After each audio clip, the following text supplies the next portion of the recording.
Hey, Marwa, welcome. Let me just turn the camera. I'm not using the YouTube app. I'm using StreamYard for this stream. So, actually, I got scammed twice in the past 3 days. Once from the police and once from a kid on the streets. Let's start from the kid story, which happened after the police story. So practically, guys, I was in Sarit, just behind this beautiful shopping mall in Westland, and I was walking to go to buy my usual food, pasta in Carrefour, and some kid wanted to stop me. He was like high school age. Like he said to me that he was last year of high school, and I didn't want him to stop me. So I said sileo. Sileo means not today. That's one of my few words in in Swahili. And he made a very weird face. He seemed desperate, and I believed him. He was like almost about to cry, and he told me, please stop, I need to talk to you. And I don't know, guys, I'm very, very affected by many situations in life because of many things that have happened to me. So when people need to talk, I usually listen. And it was a mistake. So practically, he told me, there is no sound. Rose, move over to YouTube if there is no sound on Facebook. So this kid told me that he needed money to pay the rent. And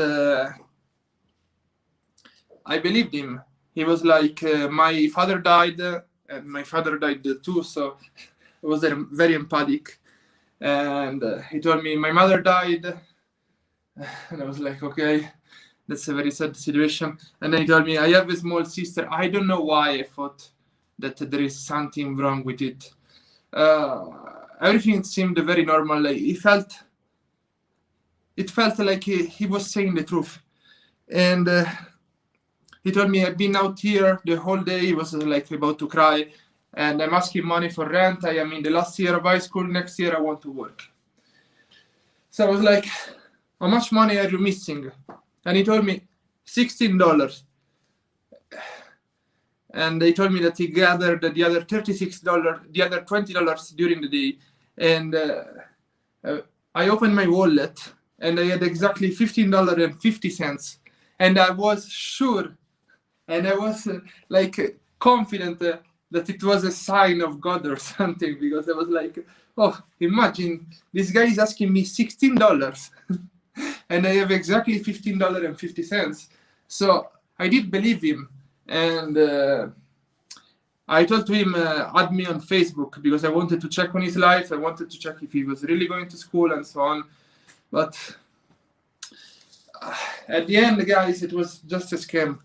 So so there isn't much to do. I gave $15.50 to this guy, and he was just lying to me, and that was the first scam. He even told me that he thought not every white is rich. So I was like, oh, this guy is open-minded, this guy goes to school and so on. And that's one of the few things I learned since coming here to Kenya, is that I should never give money to anybody. Never give money to anybody. And I'm not even able to respect what I impose myself, to not give money to anybody, to just buy food. But it seemed so real, and I failed to respect what I imposed to myself. And that was the scam. I was like, the whole day I was thinking about this guy. Then I spoke with some Kenyan friends, and it was like, no, this guy is a scammer. He comes to this mall today. Next week he will be in another mall, and so on. And that was the second scam. The first one, it was worst. The first scam happened like 3-4 days ago, actually on Saturday. I met Rashid again. Rashid is the guy where we went together to the landfill. So the first time we went to the landfill, I had to pay the mafia. This time that I went to the landfill, I had to pay the police. Now, I'm not saying that every policeman is bad. Every police officer is not bad for sure, but that tiny percentage of police officers, they make the entire police stations look incredibly bad. And that's very, very sad. So it went exactly in this way. Because of the landfill vlog, some people donated the money to Dimwango that passed the money to me to go buy some boots. So the idea was to buy 36 boots, gum boots, for the people working in the landfill. And what was nice is that after the landfill vlog, other people donated clothes for 60 people. So this time we had money to buy 36 gum boots. And we went to the place that they were doing the wholesale of gum boots. We bought the gum boots, and this wholesale place was next to a police station.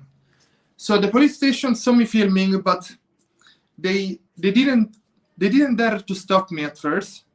And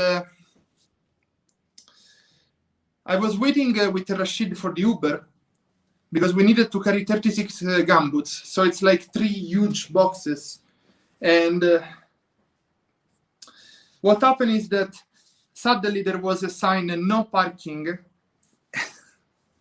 which we can believe it or not, but there was this sign, no parking.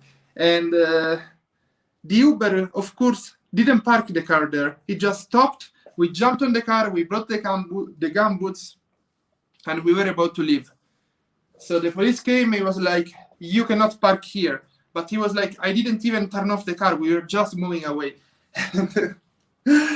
Of course, we ended up in the police station. We were inside the police station, in the backyard of the police station, actually. So they had this area where they were parking all the cars that, I don't know, anybody that has done anything had the car parked behind the police station. So we were there, me, the Uber, and Rashid. And the gumboots, they were inside the Uber. So we couldn't take another Uber. This Uber was in trouble. And this Uber was in trouble because we wanted to get on this Uber. So I didn't want the Uber to pay the fine to the police. The fine. And the police at first wanted me to erase the footage from my camera. And I told them, no, I'm just filming my friend Rashid. We need to bring these gumboots to Dandora. Then they wanted to take my camera, and I got pissed off. And I was like, I know people in the government. You do not want to take my camera. I don't know why. I looked very serious in that moment. For once, I wasn't joking. And somehow they did let me go. But, of course, the problem was the Uber. And they were like, they weren't telling, but they were telling that we needed to pay money to them. So the Uber driver tried to make a deal for $20, which is a lot, which is really a lot for most people. In a village, you earn $50 per month, and there are lots of people employed for $150 per month. Imagine this. So they wanted, we offered, we were forced to offer $20, and they said no. Then they asked for $30, and then I had to go to an M-Pesa store, get some money from the M-Pesa, withdraw everything. So I brought to them $30. I didn't let the taxi driver pay, and then I paid like $5 to the taxi driver as a sorry for this situation. I know it's not your fault, but I'm sorry I brought you into this situation. And then finally we were able to go to Dandora. So I made a vlog about it, and I'm not sure if I want to publish it. That's the problem. Or I'm not sure that I want to publish it while I am in Kenya. Plus, this thing about corruption bothers me a lot. Might be the right station, I'll see, but no, don't say anything about it. So I was thinking, one of the main problems that there is corruption in this country is because we citizens, I'm not a citizen of Kenya, of course, are not allowed to film the police. We are not allowed to film the government buildings and so on. Because if any of us was allowed to film them, I think there wouldn't be so much corruption. But because we are not allowed to film any police officer, or any government building, any I don't know, anything, I think there is no end for, unfortunately, for the corruption in Kenya. Kenya could be one of the richest countries in Africa. It's already one of the richest countries in Africa. But, come on. They could be one of the richest countries in the world. Kenya has enough resources to be really, really rich. But this corruption bullshit, it's ruining it all. It's ruining for the citizens, it's ruining for the tourists. Only 2 million tourists per year they come to Kenya. There should be 10 million tourists per year. That's crazy. That's absolutely crazy. So I don't know if there will be an end for all this corruption bullshit.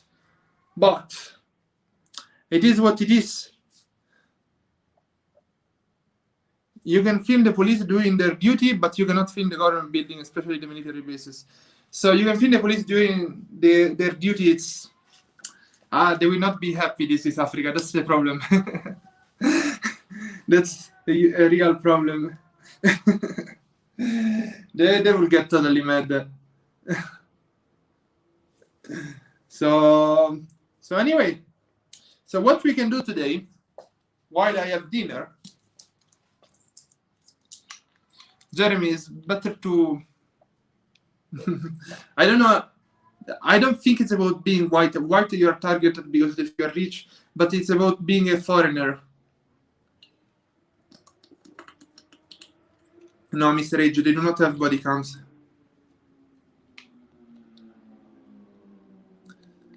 If you have connections,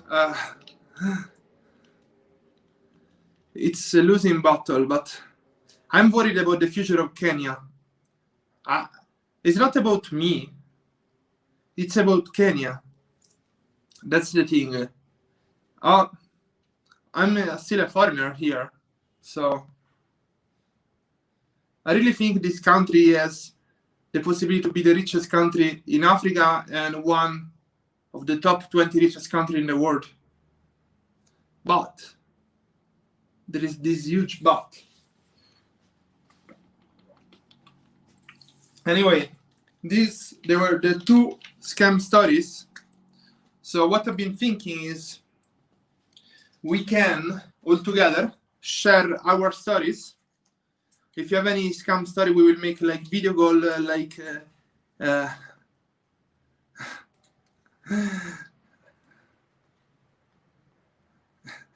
Mayor of Nairobi. That would be amazing. That would be amazing.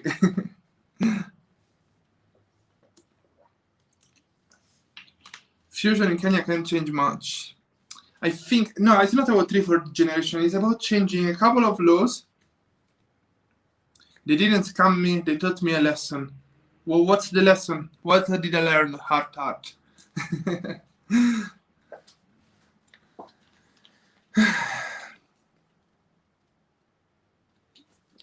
Anyway, so this was my 2 scams of last week. Now, I was thinking that maybe you can call in, you can participate to the stream. By the way, I need to wear something because I'm freezing. I love Mombasa because it's always warm. So let's do that. I'll give you the link. You can call in and then you can share some of your experiences. So let me check just about the habit in Kenya. If you just cross over to Rwanda. Look, Rwanda, I have friends from Rwanda. I think I need to visit Rwanda. They invited me for Christmas in Rwanda. Maybe I'll be there in January. We're gonna think about it. We're really gonna think about it. So in the meantime, let me see if we can call. I really think that if Kenya didn't have corruption, it would be a much greater country. I'm sure about that.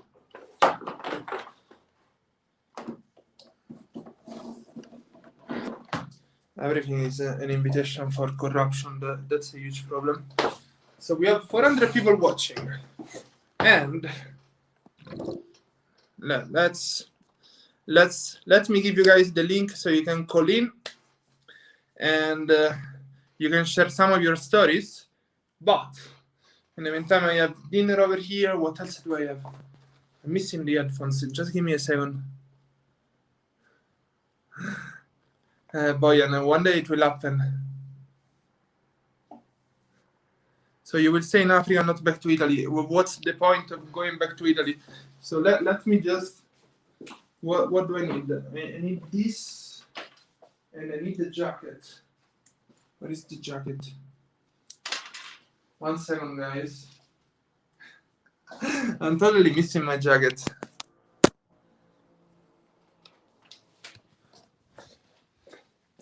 Oh, here it is. It's incredibly cold. I really do not think that people expect Nairobi to be so cold.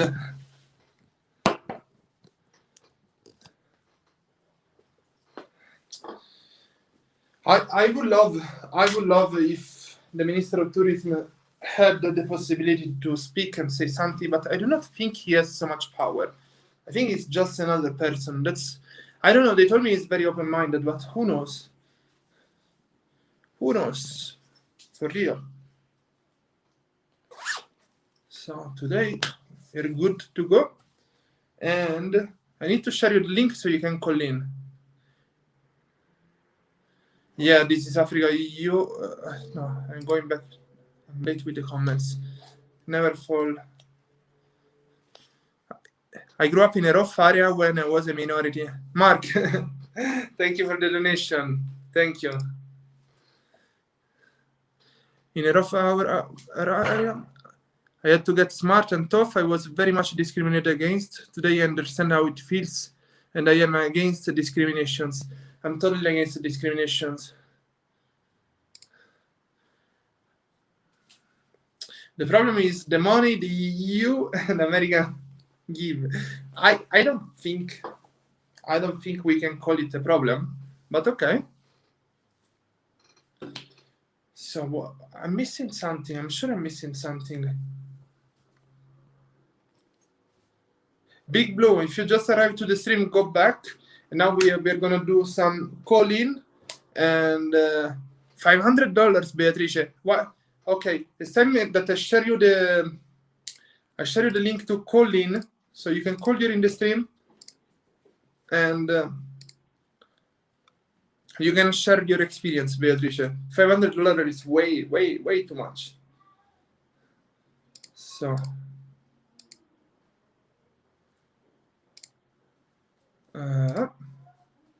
So guys, let me post the link just a moment. So we have the StreamYard link that you can use to call. I'm gonna pin the message, and you can call in, and you can share your experience. Let me just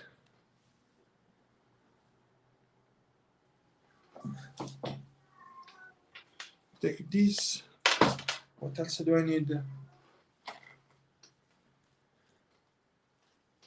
How much is the battery? 66%. Okay. You can start to call in from now. There is the link, so you can call. It's in the pinned comment. You can call and share your experience, and then we'll see how it goes. Oh, we have them. Immediately.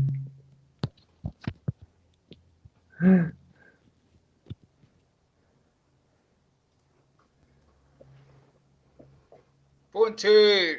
Welcome. How you doing? I'm doing good. How are you? I'm okay. Well, I'm so happy to see you again.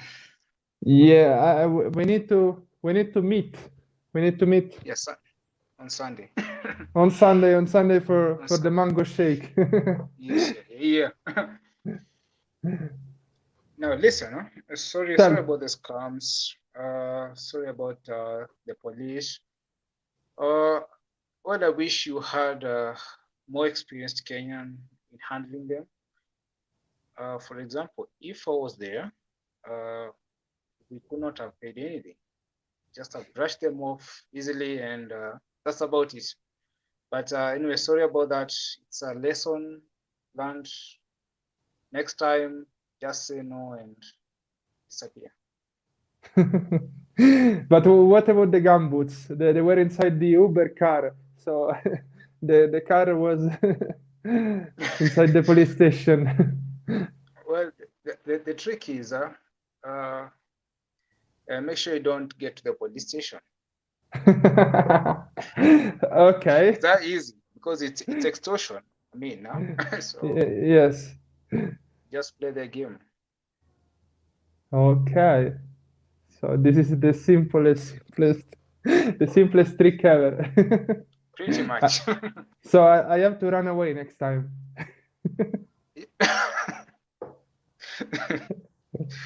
Yeah, run away next time. About the kid on the street, just don't give money to anyone on the street. 99% of them are scammers. The other 1% are genuine people that should have called their friends rather than asking people on the street. So that's my view about that. Thank you for your advice. You people don't know that, but since I got to Kenya, you were the one that helped me the most. I was the only person you knew before you came here. Yes. The greatest source of experience in Kenya, and it was pretty nice. All right then. I'm gonna let you go to other people, and I'll keep watching the stream. Asante. So catch you Sunday. Okay. See you on Sunday. Have a great day. Evening. Bye. Bye.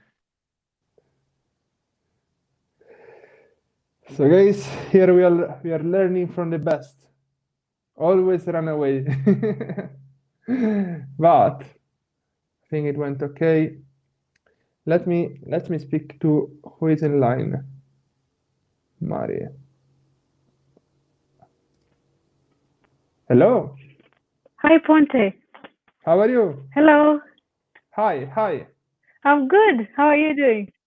All great. Oh, yeah, that's good. I'm sorry about your experience today. It's everything is a learning experience. Yeah, it's true. So true. Every day we learn. Yeah. Do you know?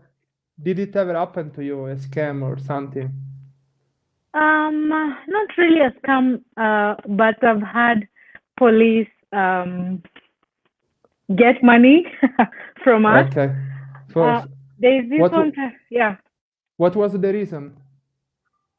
Okay, there's this one time I was coming from work. I'll say very quickly, but anyway, I was coming from work late night. I mean, it was on a Sunday, so usually people go into their houses early enough, like maybe 8, 9 o'clock. So I was kind of busy on that day. It was on Sunday, and I called my brother to come pick me up at the bus station, or rather at the stage we call it. So he comes, picks me up, and then we start walking back home to his home. I lived abroad, so I used to stay with him when I was around. Okay. So yeah, so this time he picks me up. We start walking towards his house or apartment, and then we see people running around, and so we didn't know. We keep walking, and then boom, there is a bunch of police. Like there were about 7 of them, and all of them were armed. I didn't come on video just in case they chase me or chase us.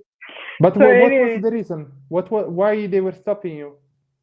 Okay, they asked us for our IDs. It was maybe 2019, I think. I don't know, a few years anyway. So they stopped us and asked us for our IDs.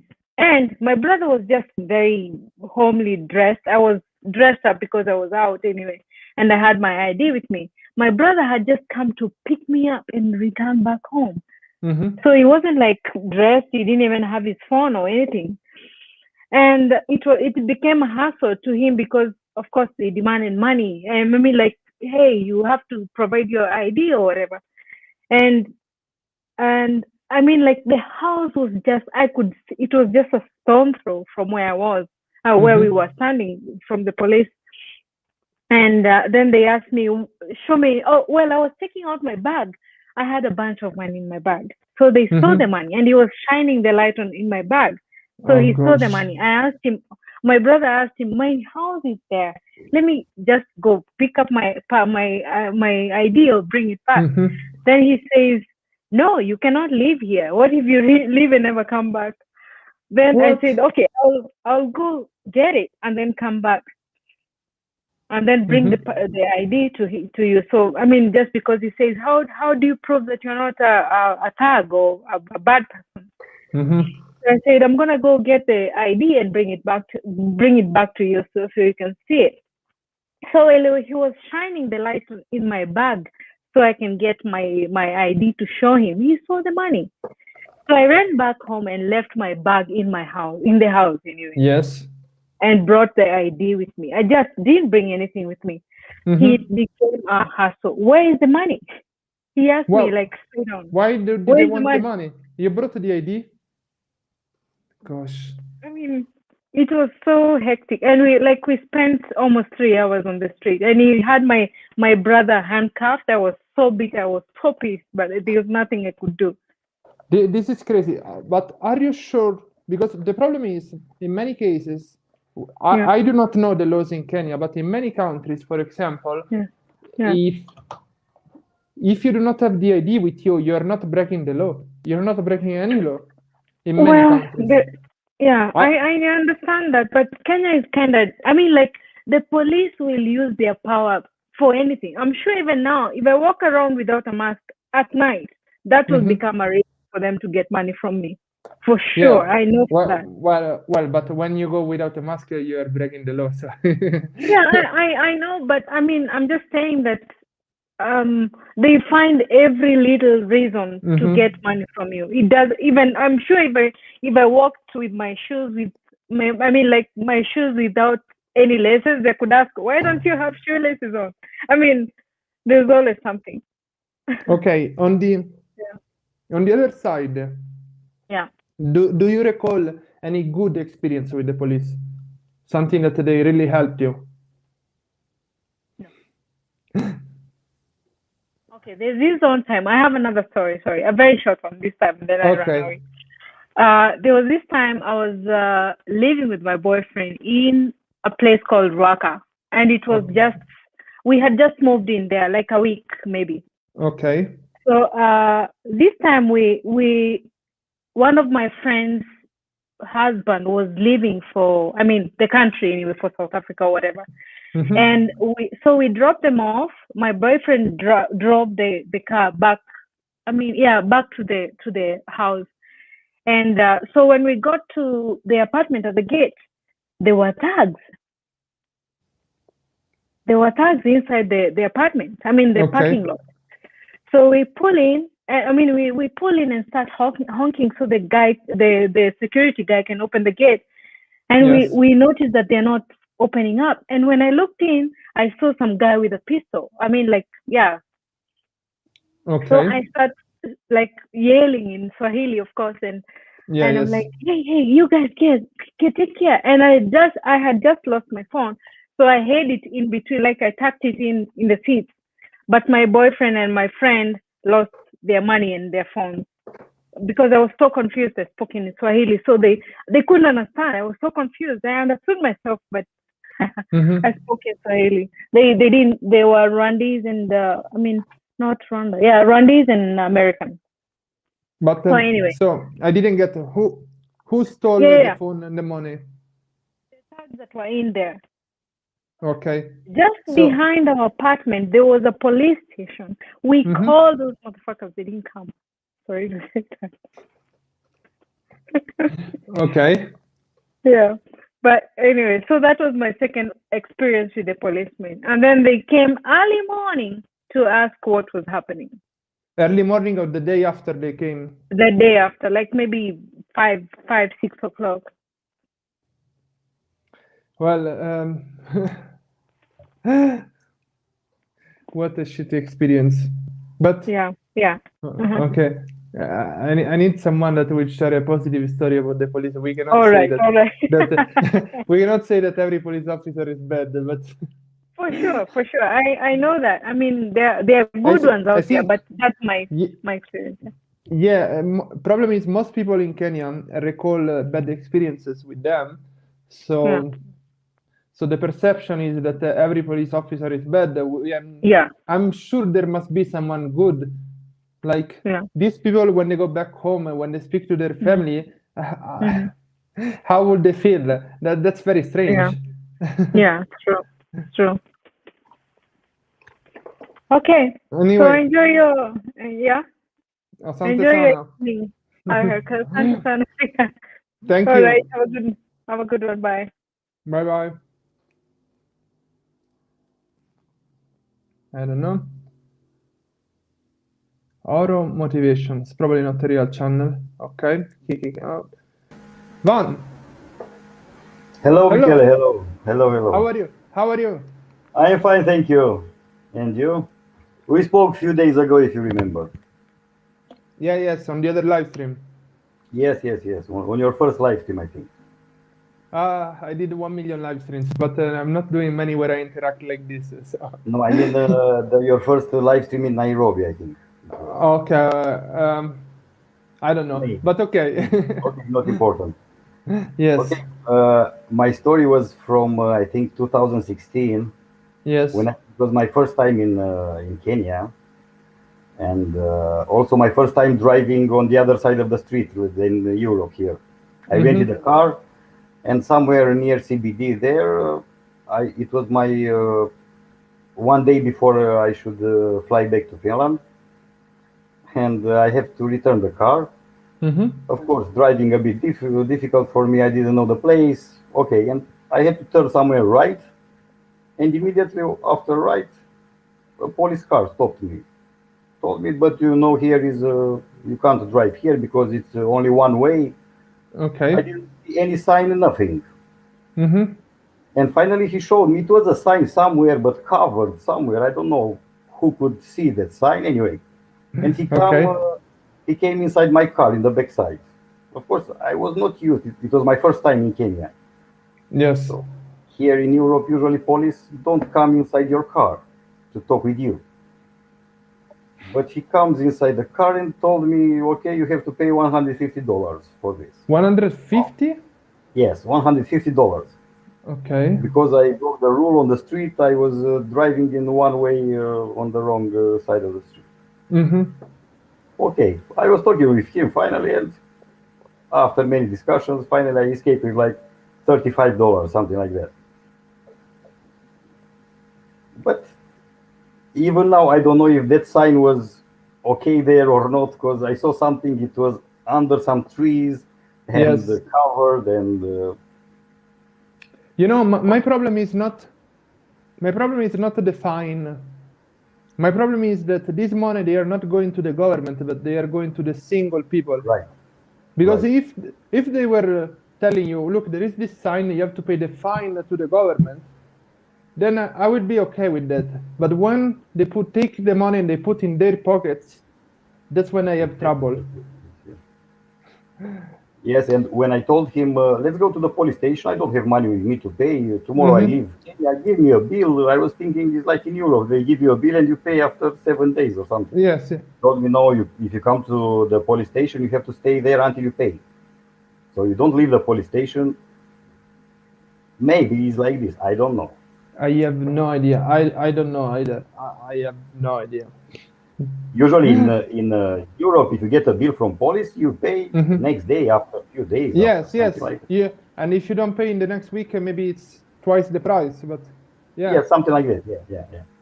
But maybe in Kenya it's a different law. I don't know. And I didn't want to find out because honestly, I was with one day before leaving, so I didn't want too much trouble. Yes. That's one of the problems because we are under the pressure as tourists, so you are kind of forced to accept what they propose you, but we never know if it's the truth or not. And but honestly, yes. Excuse me. Continue. No. Go ahead.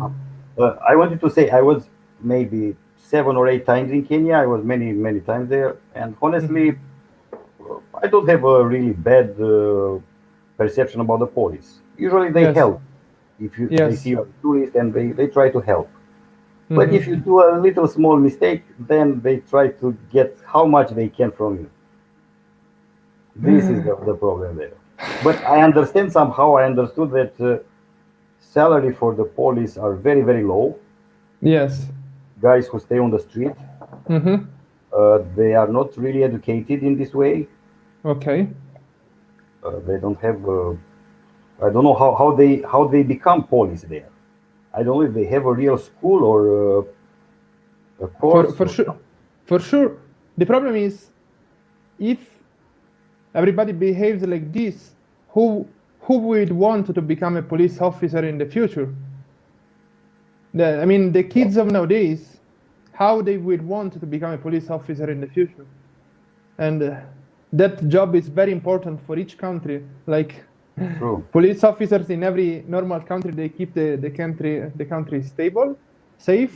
So it's an Yes, important job. It's just very as you weird. said many times in your clips, Kenya have only 2 million tourists. They should have maybe more than 10. I'm And sure. these very small, very small things. If you are from Italy, okay, you have a bad experience. You share your bad experience with 20 people. Those 20 people maybe will never go there, just because of a very small thing, which sometimes matter much more than the beauty of Kenya. I agree. The country is beautiful, and fortunately, through this vlog, most of the people are not scared that they want to come. Actually, 60% of the audience is not from Kenya, so Right. people are interested in Kenya. People, they want to come, but Yes, some this kind of experiences problem. you have to teach people to be careful. That's a huge problem. When you should be light-minded. Light-headed. I don't know how to say that in English, but yeah, you shouldn't have too many thoughts when you go as a tourist normally. But here you need to be a bit more careful, which sucks. Exactly, and this is one point, and one other point what you told many times about the safaris.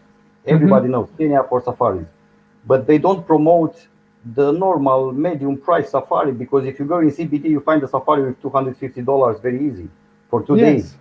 In Europe, you find only safaris from 2,000-3,000, and people are thinking that is so expensive and no reason to go. Yeah, it's crazy. No, it's crazy. I actually know many people that they spend time on the beaches in Kenya, and Even they the did beach. not they By did the not way, go. the beach Yeah, is sure, one sure. of the most beautiful in Africa, in my opinion, Diani Beach. Yes, Diani is But amazing. it's not promoted well. Compared with Zanzibar, is not big difference. But Zanzibar is very well promoted, and Zanzibar is overrated. Kenya is a bit cheaper, and my opinion is you have more opportunities in Diani and Mombasa and Malindi than the whole Zanzibar. I think too, Diani is beautiful. What I noticed on the coastline, there is a law that every 150 meters you should have enough space to enter the beach for free, but they have built so many hotels and resorts that normal people like me, they cannot go to the beach unless you find that teeny tiny passage. Yes, that's true. Yes. I like little things. This country could have millions of tourists, not 2 millions. And the 2 millions that they come here for 1-2 weeks and they get away. So I don't know. I've been here for 3 months. I spend more than a person that stays here for 2 weeks, for sure. They should have more long-term tourists like me, probably. I spend it also maybe per total maybe more than 5-6 months in Kenya in the last 5 years. Months. That's beautiful. In 5 years. Then yes, last time I was like 45 days in Kenya, and I will come soon again for sure. But are the small things which really keep the country not really down, but keep it moving slow, very slow, because of this very small things. Well, thank you for sharing your experience, and thank you for coming back to Kenya every year almost. Yes. Okay. Have a nice evening. You too. Thank you. Okay. Bye. Bye. Ciao. Hello. Hi, Robin. Hello? Hi, how are you? Hello? Can you hear me? Hello? Hi.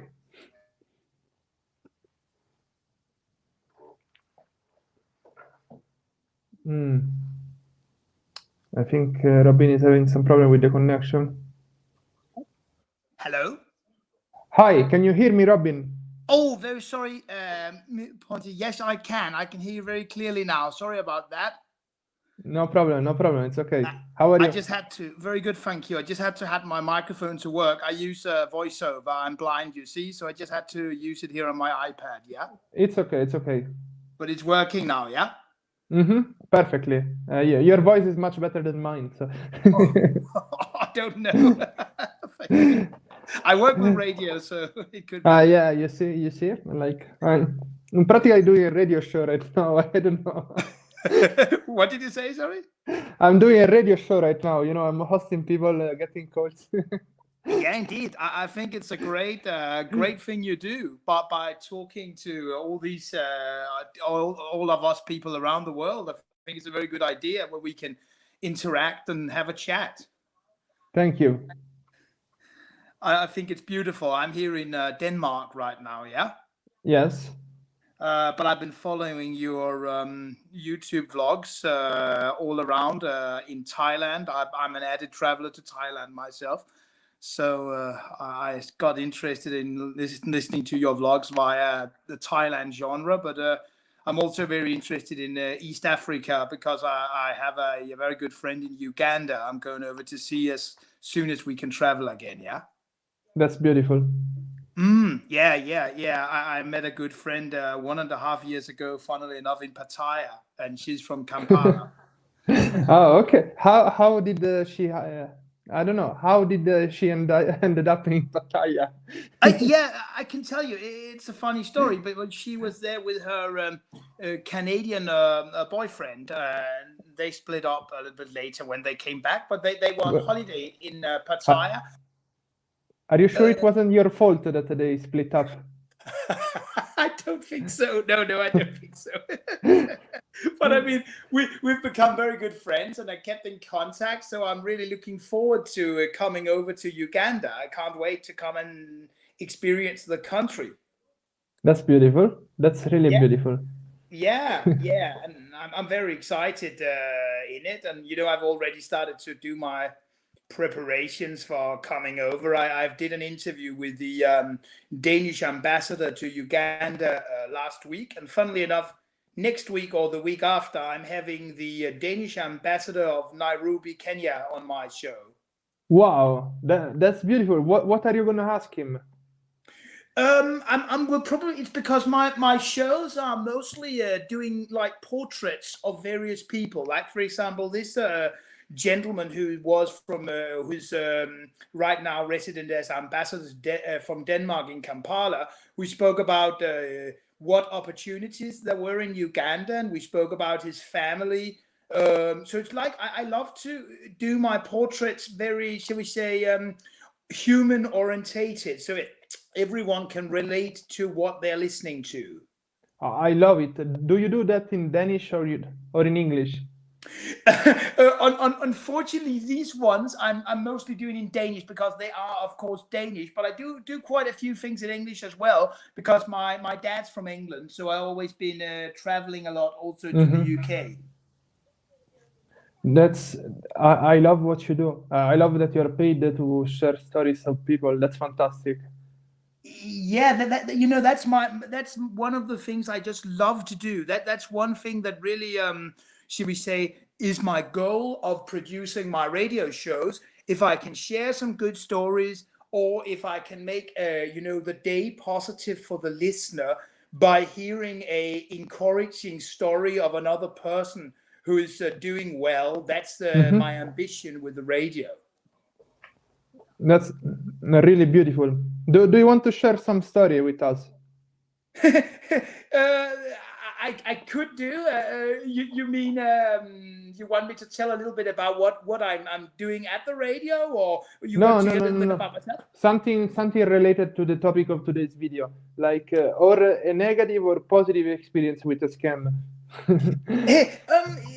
I would say, I mean, I've been traveling quite a bit around, and I've luckily enough, I've never been scammed myself. I'm always quite aware, but you know, luckily enough, I'm 100% blind, as I said before, and luckily enough, you know, I've not been scammed. I tend to think that if I come with a smile and talk to the people that I meet in a positive way, we will all get along, because at the end of the day, I always think that every person in the world, we're all humans, and if we can do a positive thing for each other, that's my main ambition. And I've been traveling in the Caribbean, I've been traveling in the United States, a little bit in Florida. I've been doing quite a bit of quite a few cruises with the funnily enough, the Italian company Costa.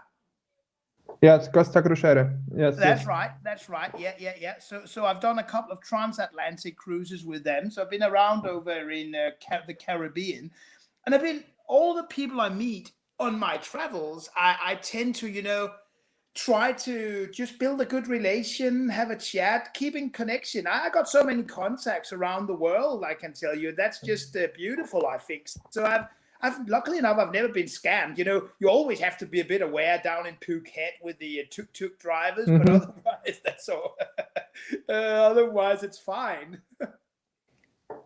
Okay. Well, thank you so much for sharing your experience. I'll give some time also to other people. Thank you. No problem. Sorry about that. No problem. But wonderful to join you on the line. Yeah, and thank you for your good work. I'll try to come on another day, and lots of good positive energy to everyone, and looking forward to coming to Africa and meeting all the beautiful people. Perfect. Thank you so much. Have a wonderful evening. Take care. Thank you very much. Bye now.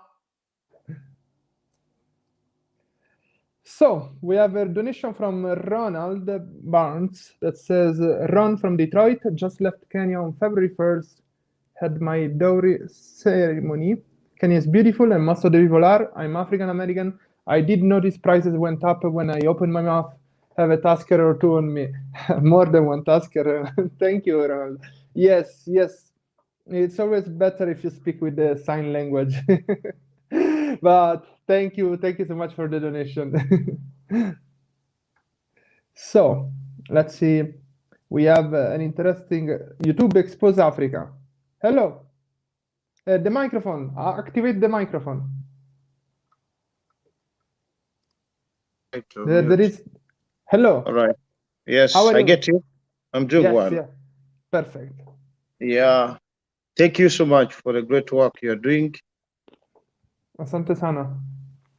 We appreciate you, and I hope you are enjoying Kenya. Not Kenya only, even Africa. I'm going to visit most of Africa, but I think I'm gonna put a base in Kenya if they are not gonna arrest me full time. No, just know, scamming is everywhere in the world. Yes, I agree. Actually, the one you are testing in Africa is little, but when you go in diaspora, UK, Canada, those guys are terrible. You know, they are also scamming on computer, bank. You know, you put your money on bank and you find your money is taken. You know. Yes. India is very famous for that. Yeah, for that small scams you are seeing in Africa, those are just kids trying to look for something to eat. That's why we're on duty. That's why I decided to open up this page, Expose Africa. We are on duty to teach people how to work. Because if people are busy working, if people are doing something like you right now, you are busy every day, how will you get time to scam people? Exactly. I agree. Because you have to wake up, you look for video, you have to edit. I know, as we YouTubers, you know about editing videos. You have to go in field, you have to come back, you have to give people. How will you get time to steal? So I'm a Ugandan. And I decided to open up this page for especially people who are interested in farming in Africa, Uganda. We have a group. We have people who are in UK. They are still preparing themselves, and we still need more people to join us. So our program, we have some videos that I uploaded last time to show people our program, because we want to do something. Let's make people busy. That's how they'll stop out still. Yes, please. So what do you do exactly in Uganda? Like if I come to visit you, what can you show me how you do stuff, how you teach people? Can you tell me some? Yeah, right now, we have a program of doing farming, but especially what now we have two projects. We have institution where we shall be teaching people computer training, catering, skilled work. That one we are constructing a school, so it is on construction. Even if when you visit in Uganda, I'll be taking you and see that location of school. So even that school, we're still lacking manpower. For example, if there is any investor interested in that project of technical teaching people computer training, you know, Africa, we are lacking practical things, you know, because even if you go everywhere, practical are now making money. If someone is educated, or like he's a mechanic, is a electrician, is a plumber, is a mason, is an engineer, you know, those are jobs. You don't need to be employed. You know, if you are an IT technician, you don't need to be employed. You need to wake up and start up a project. So when we realize that, we decide to build up a technical school. In the same technical school, we also have program of farming. The program of farming, we are expecting to buy 2 acres of land, and then from there we shall put poultry. So we have a building. When we put the poultry, we shall be doing our farm when we are cultivating maize, banana, and also we shall have a greenhouse where we shall be earning money every 3 months. In that greenhouse, we put carrots, we put green pepper, red pepper, you know, those things that can make money in 3 months. Then other one like maize, banana, chickens, that is poultry project. So the project is too big. I'm not saying that we have enough manpower to run over the project, but we believe if we can get platform like your platform, there are people who are interested in investing in Africa. They can contact me, and then we see how we can organize ourselves.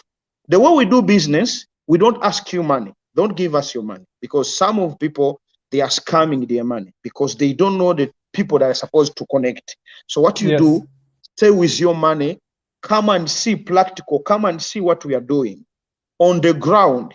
Because most of people, you may ask someone to buy for you the land, and then you will get some photo somewhere and send to you, and you think it is true. For us, what we do, if you are interested, we call you and come. We give you our program. Like now, we have not yet purchased the land, lack of the finance, but we believe our program, you know, it's good to have a program and future. For example, like you have a vision of this year that maybe you'll make 5,000 subscribe, maybe 1 million. That is the plan you have.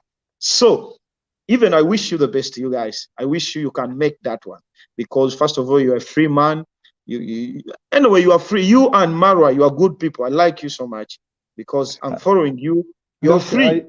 I think Marwa is amazing because he's the hardest working YouTuber, at least.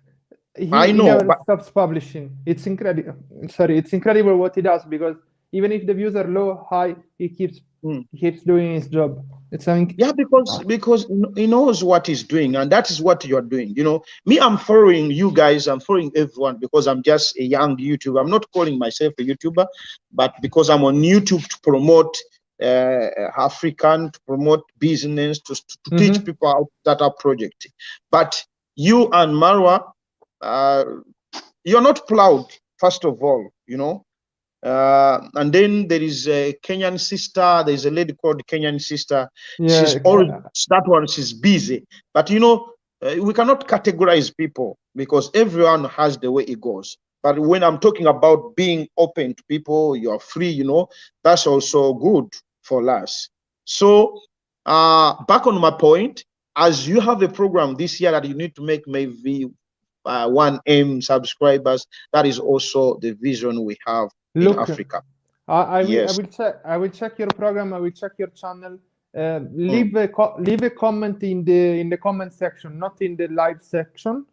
And I love what you're doing. What I love even the most is the clickbait expose Africa. I think it's a great name for a channel because everybody will think it's a negative thing, but then you come and you see a positive thing. So I think it's a great clickbait name for a YouTube channel. You, Congratulations. It's amazing. Thank you, perfect. Okay. Thank you so much.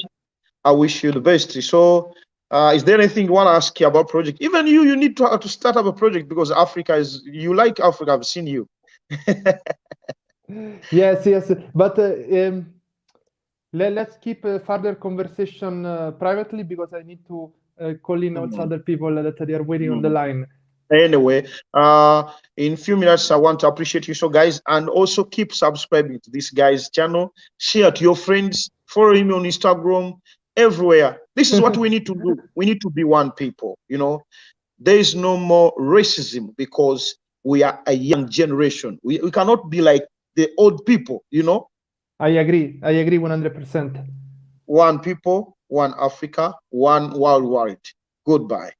Yeah, I will add one thing regarding what you said. My family comes from two completely ethnic groups. I know people see white as one race, but it's actually we are very different people. So I know everything about racism. I know now you see for us, we are young generation. We cannot depend to our old fathers and old daddies. We are young generation where people are educated, people they have traveled. We live with same people. So as me, a guy who's living in Africa, people like you who are interested to be with us, and from the beginning, there is no more behavior of long time racism. No, we are one people, and that's why we are on YouTube to teach the gospel of unity. That's how we can be rich because we need each other. I agree 100%. And then as I go, don't worry about scammers. Just be careful. Those guys are there. They are jobless. That's why we need to teach them to work. Goodbye. Thank you for giving me your time. Yeah, you're welcome. See you in Uganda, hopefully. Okay, bro. Bye. Oh, interesting conversation. Very interesting project. Great name, Expose Africa. I think I had him on another call in the past. I saw him in the comments for sure. By the way, in the meantime, I'm having my dinner, but I'm very shy to eat on camera while I'm speaking to all of you guys. So we have a couple of people on the calls. Let's get Sher for now. Hi, Sher. Hi. How are you doing? Oh, I'm okay. What about you? I have a little concern to you because I know you're traveling in Africa, okay? I have a best friend also who's traveling also in Africa, but you have to be extra careful over there. I know there's a lot of police trying to to scam you. Maybe because you're a white guy, and it happens also to one of my best friend from Sweden. Okay. And yeah, just be extra careful. I know you are the type of person who likes to vocal, to say a lot of things. Me too. I'm also scammed, but online only. What do you mean? Yeah, it's just like a guy from Africa too. Okay. Wait, you got scammed or you scammed? Actually, this guy is the one who was trying to victimize me to scam me. Oh, okay. It's just like I'm a type of person who likes to entertain an email, and then when I was trying to have in a conversation to him, okay, I tried to trust him, and then there was a time he was messaging me that he is coming to the Philippines, okay, and then I was worried. Okay, you wanted to come to Philippines, so I gave my number, and he gave his number. And I was trying to look. His number is not from America because he's pretending to be a U.S. Army. And then Okay. when I check it on WhatsApp, okay, it was, or in Google, it was in Africa.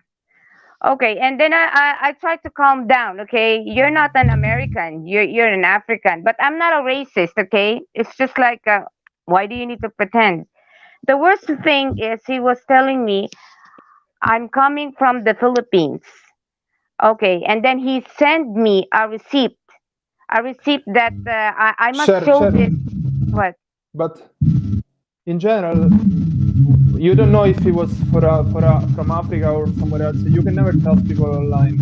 Never trust. Don't trust even me with your email or something. Yeah, like, we never met, so you know, it's complicated. It's a complicated topic, and you never know who is behind an email. So be very careful.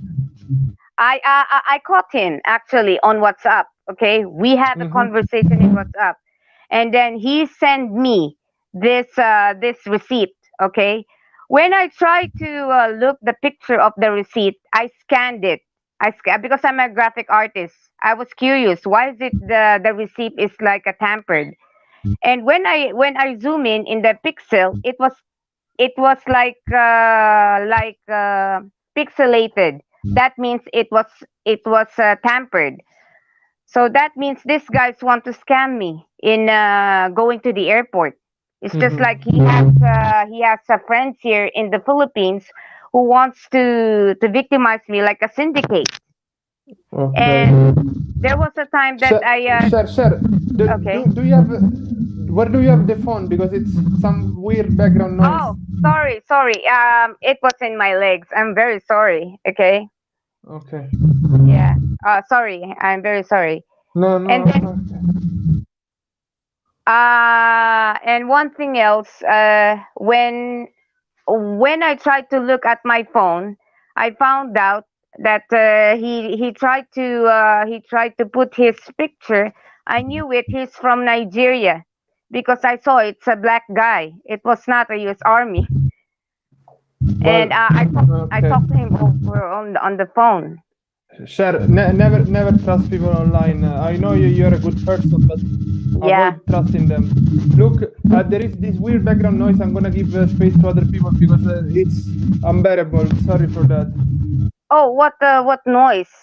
I don't know. There is strange noise. Maybe you will see if you go behind in the live. Okay. It's okay. Thank you. I'm very Sher, sorry to interrupt you. Okay. Okay. Thank you.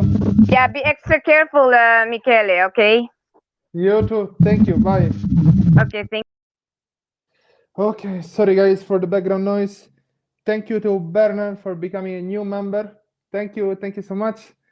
And so, guys, let's try to find also some positive stories. And I need to find someone that has a positive story about the police because scammers are everywhere in every country. But wait, there is someone that might be interesting to talk to. Hello, Ramadan. Hello, how are you? All good. How are you? Fine, thank you. You smile as much as me. Yeah. I did not think you will choose me next. Yeah, I chose you because I was checking. Many people call me, but they did not put the profile pic. So who has the profile pic? Who is showing himself in video as the priority? Okay. So I heard you talking about the police. Yes, I had a couple of bad experiences. Once per month, I encounter a bad experience. But okay, share yours. Okay, for me, I'm a Kenyan, but I'm living in Qatar. I'm working here. So here, the police actually are different from whatever we have in Kenya. Share it. Yeah, because the police here, they are more on helping you than criminalizing you. Like one day, I was driving my car during summer, then they started heating up. Yes. So I was stranded in the road. So I called 911. The police came and they did everything. They called for this, what do we call this one? The truck They, that brings. yeah, the truck, they connected, they went down. And this time it was very hot, temperature around 50. But they did Yes. everything for me. And they did not ask anything. They just told me, if you have this, you have the number for mechanic who can arrange for come and pick, because they pulled me from the road and put me on the side, Wow. a safe place. So we can say police here are more on helping than taking something from you. That's beautiful.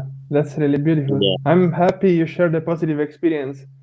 Yeah, so this one very positive actually. Wow, I selected you randomly. You had a smiley face. I was like, okay, maybe it's the right person.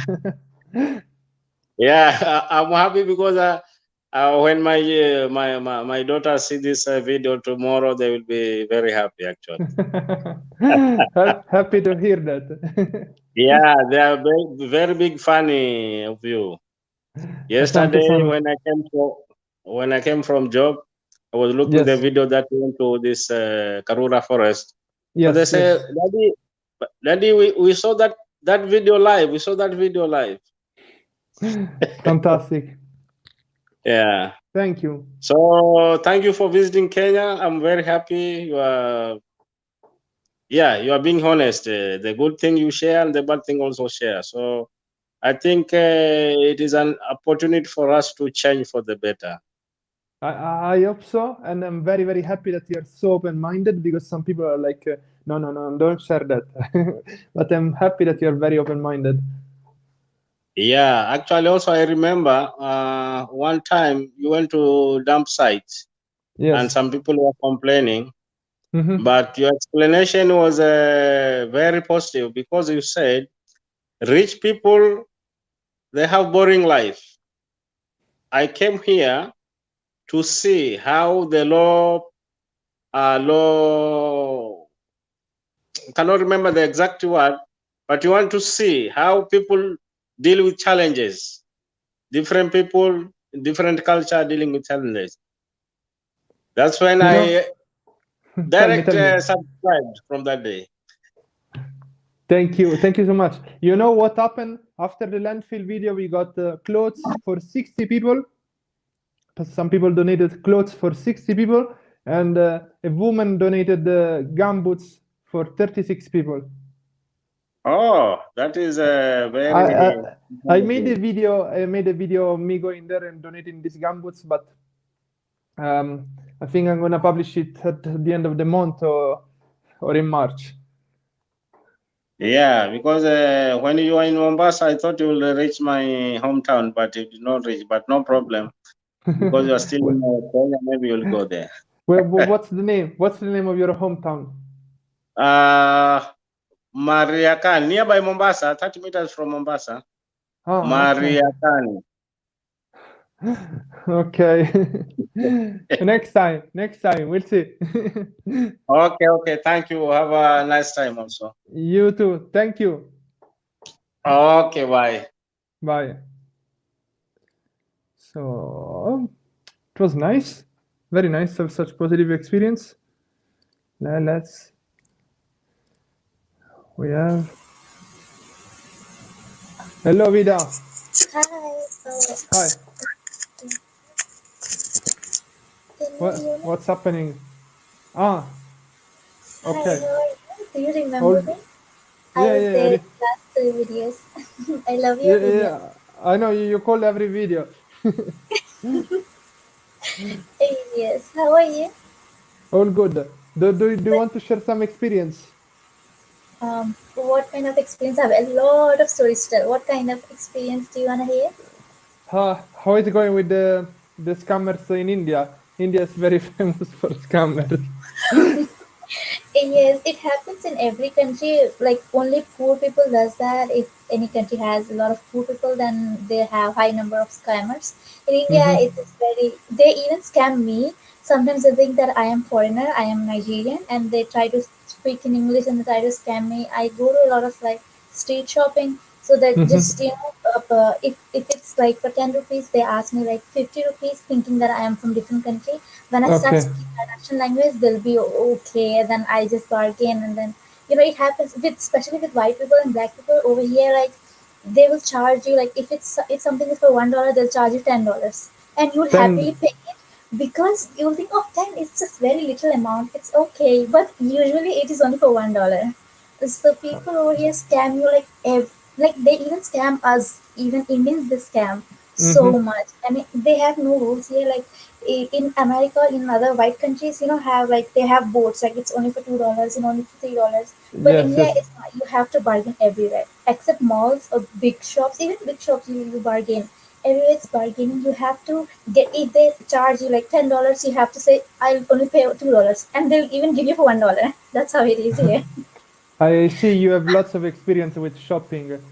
I have a lot. I have a lot of experience with everything, even with boyfriends. I mean, Indian men are so horny. I just don't want to go with them. Yes, Okay. I mean, it's so much. Like I was scammed about everything, about like love, shopping, friends. I mean, like I have all the experience. Like I had so much experience. Now only left with one experience: going abroad.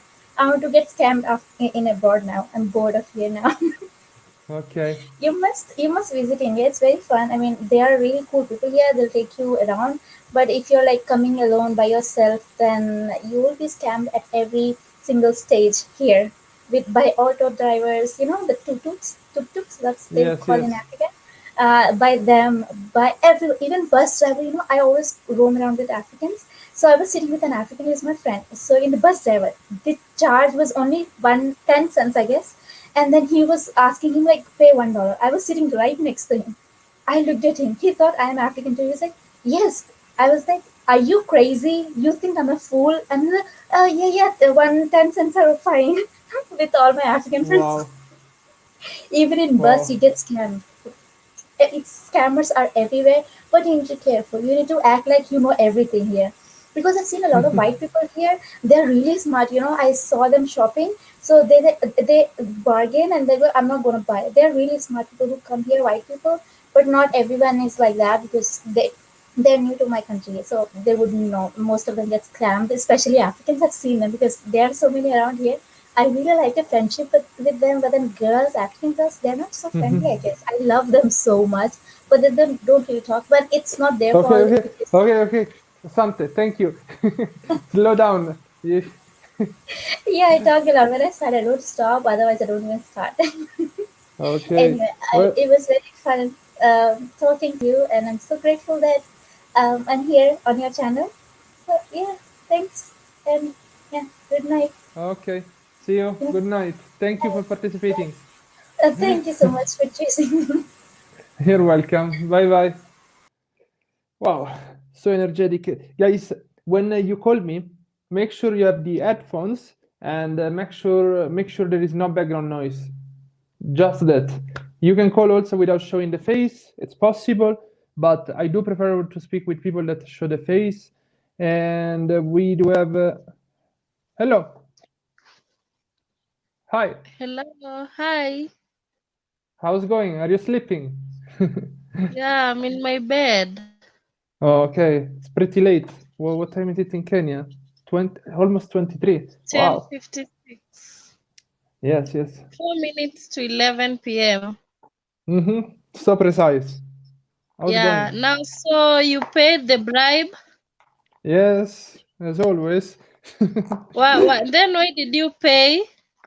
Because I needed to get out the car from the station because inside the car of the Uber there was the gumboots. So Oh, I needed. you could have not paid so that at least you don't support corruption. Now by you paying, you are supporting corruption. I agree, but as a Muzungu, it's not so easy. You have to understand that. Sometimes I wish I was black, but Sorry, Mzungu. No problem, no problem. You know, the bad thing about black color, you can't buy black color, but for us, you can buy white color. We can bleach and become white. Yeah, I saw Michael Jackson going crazy, but I wouldn't suggest that. Plus, You will get wouldn't suggest bleaching? No, I do not suggest sunburns. Sunburns suck.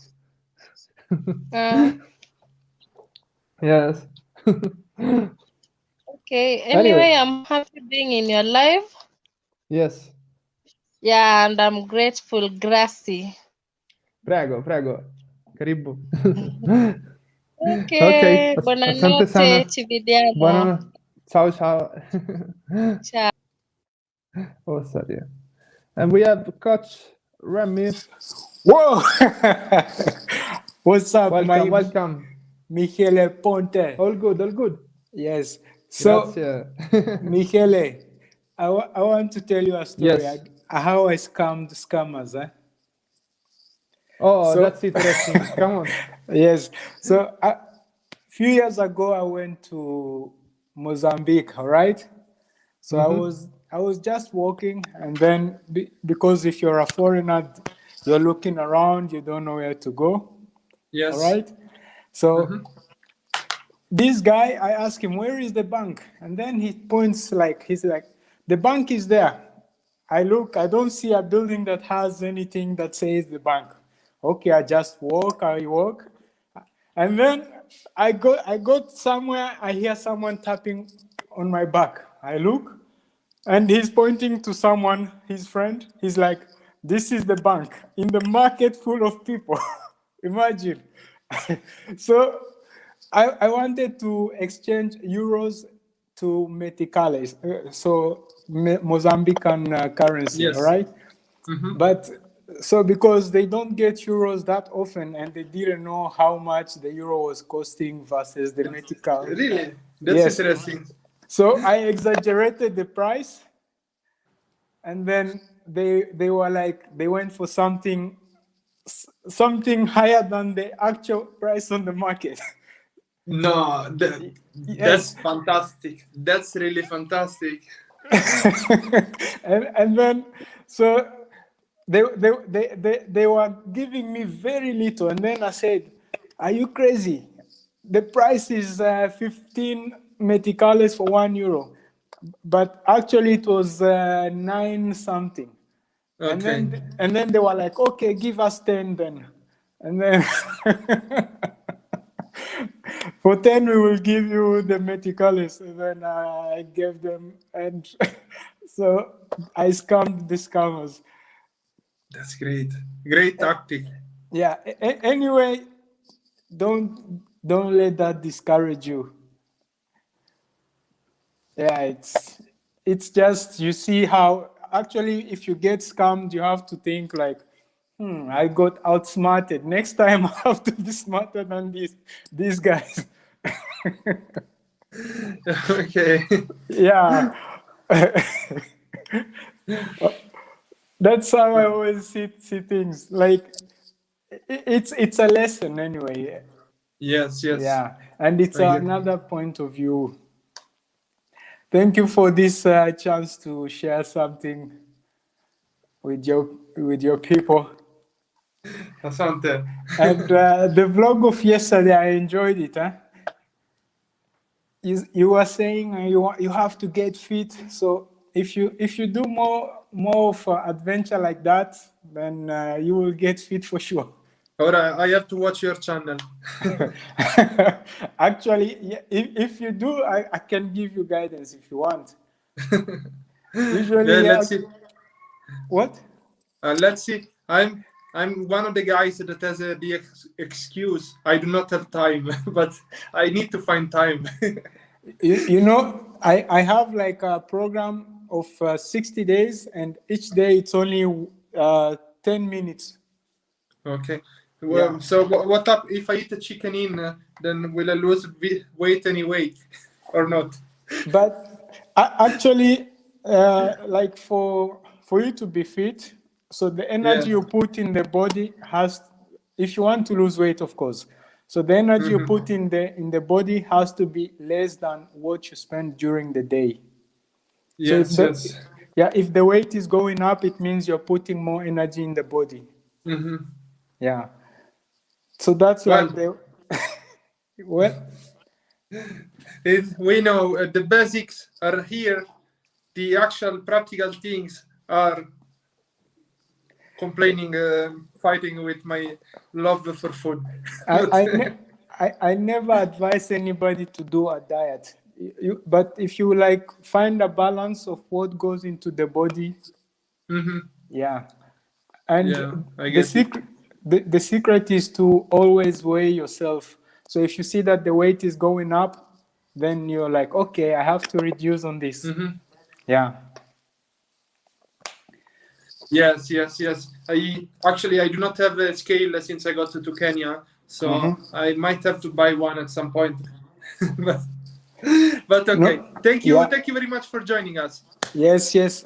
Always a pleasure, Michele Ponte. Ciao, bello. Ciao. Ciao. Ciao.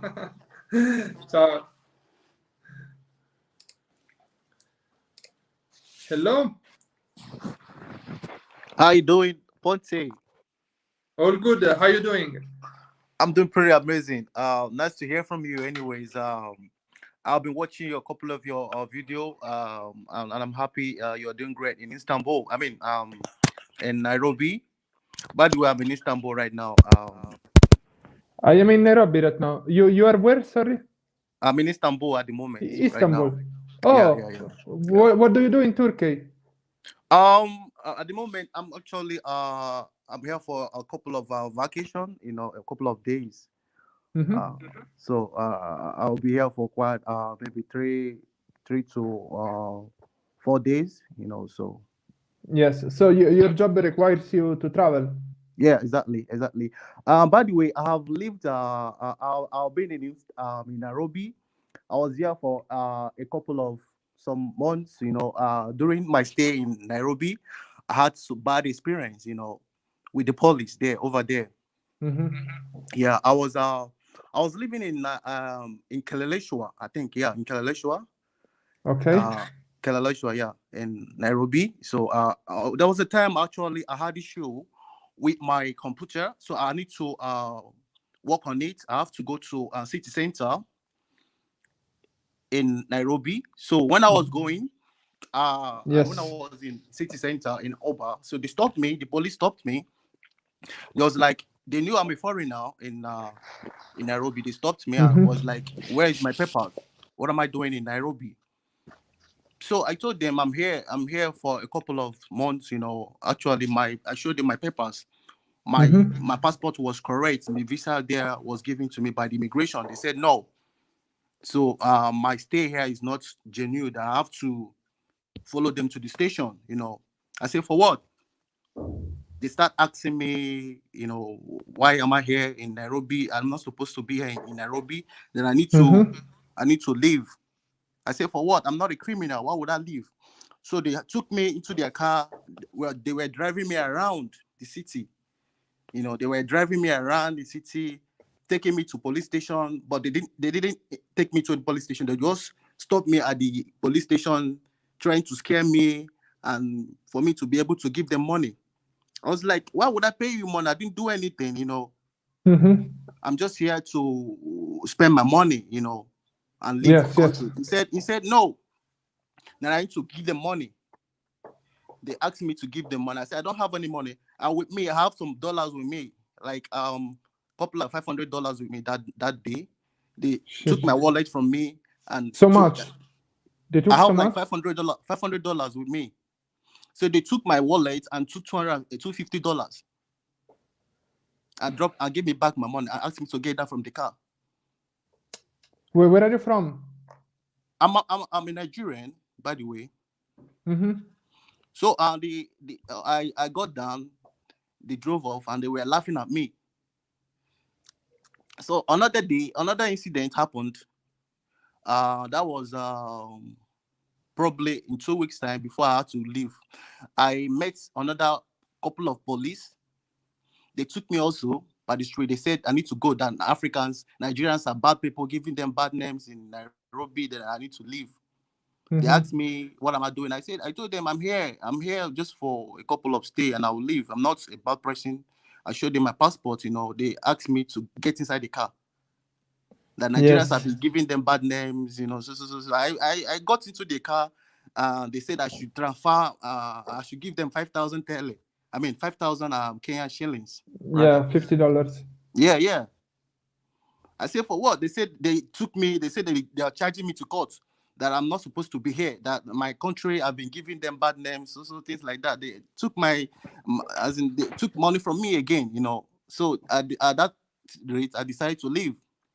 Yes, I agree. I understand. I decided to leave the country. It was like probably profiling every Nigerians in the country. I don't know. I don't understand. So how did they know that you were Nigerian? That's they question. found out. They said the way I dress. I said I dress stylishly, like my dressing, my chain, my watch, things like that. Okay. So next time dress up like a poor Muzungu. So since then, even I don't want to come back again. To Nairobi. I understand. I had so bad experience. You know what I found out that many Kenyan women love Nigerians. So maybe the police officer was jealous. Yeah, they were. Yeah, exactly. Because I remember when I was in Nairobi, I usually go to a club called B Club. There's a club called B Club. Whenever we go there, we spend a lot of money there. We buy champagne, we pop champagne, a lot of things. So they always are jealous of us, They come after us and say, yeah, we are taking their guests out from them, things like that. I heard that when a Nigerian comes here for the 2 weeks, he spends all his money on a girl and makes her feel like a queen. So Of course, I like to spend money. If I find you attractive and beautiful, I like to spend my money on you. I'm not that kind of stingy person. So but at the point they start, their men start being jealous of us. Nigerians. It's kind of profiling. Yes. I get it. I'm not a bad person. I'm a good person. I'm actually, by the way, I'm a software engineer and a developer. So I have my job. I'm also a freestyler. Yes. So it's about, anyways. There are good people in Nairobi. Most of them are good people. I agree. Police, I think their police are corrupt. Let me just say, by the way. How is the situation in Nigeria? Actually, Nigeria is also a corrupt nation. We have some bad leaders. If not for the bad leaders, and Nigerians are not supposed to be, where it's supposed to be today. Nigeria is a very good country and a great country. I think it's one of the best countries ever in the world. But due to the bad leadership we have there, so that's what we are having experiencing. We've not had a good leader so far. Yeah. If I want to come to Nigeria, they told me that the south is safer than the north, or were they mistaken? No, I advise you not to go to the north at the moment. We have south as predominantly Christian and the north as not predominantly Muslim. So at the moment, the north is having issues. This tribe called Fulanis. They are causing more problems to us. To Nigerians. They've been having us, bringing us backwardness. So I think if you want to go to Nigeria, you should just focus on Lagos, Abuja, and Port Harcourt. These are the main places that you should go. Apart from these places, it's not advisable for you to go to other parts of the countries. But you're welcome, by the way, if you're coming to Nigeria. Thank you. Yeah. I was thinking about Nigeria as a possible country in the future. We'll see. Thank you for joining the live. All right, thank you so much. All right. Have a great evening. Yeah, bye. So, hello. Hi, Mr. Ponte. How are you? Very fine. What about you? All good. I saw you laughing because I can see you on the background before you connect. What was going on? Yeah, definitely. I was listening to that guy from Nigeria, and he made me laugh because of the way he's saying. He's presenting his idea, and for me, I think I'd rather take another side of the police. Share it. I'm very curious. Even though I've had it rough with the police, I think I would say that not all the policemen are on that side.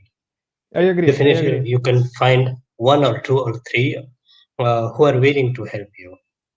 For instance, there's a time I had an issue. I was robbed my phone, and I went to the police station, and they told me, we're going to help you and try to find where the phone went. And I thought they will tell me to give some money for that. And I was so surprised that the guy was willing to do it free.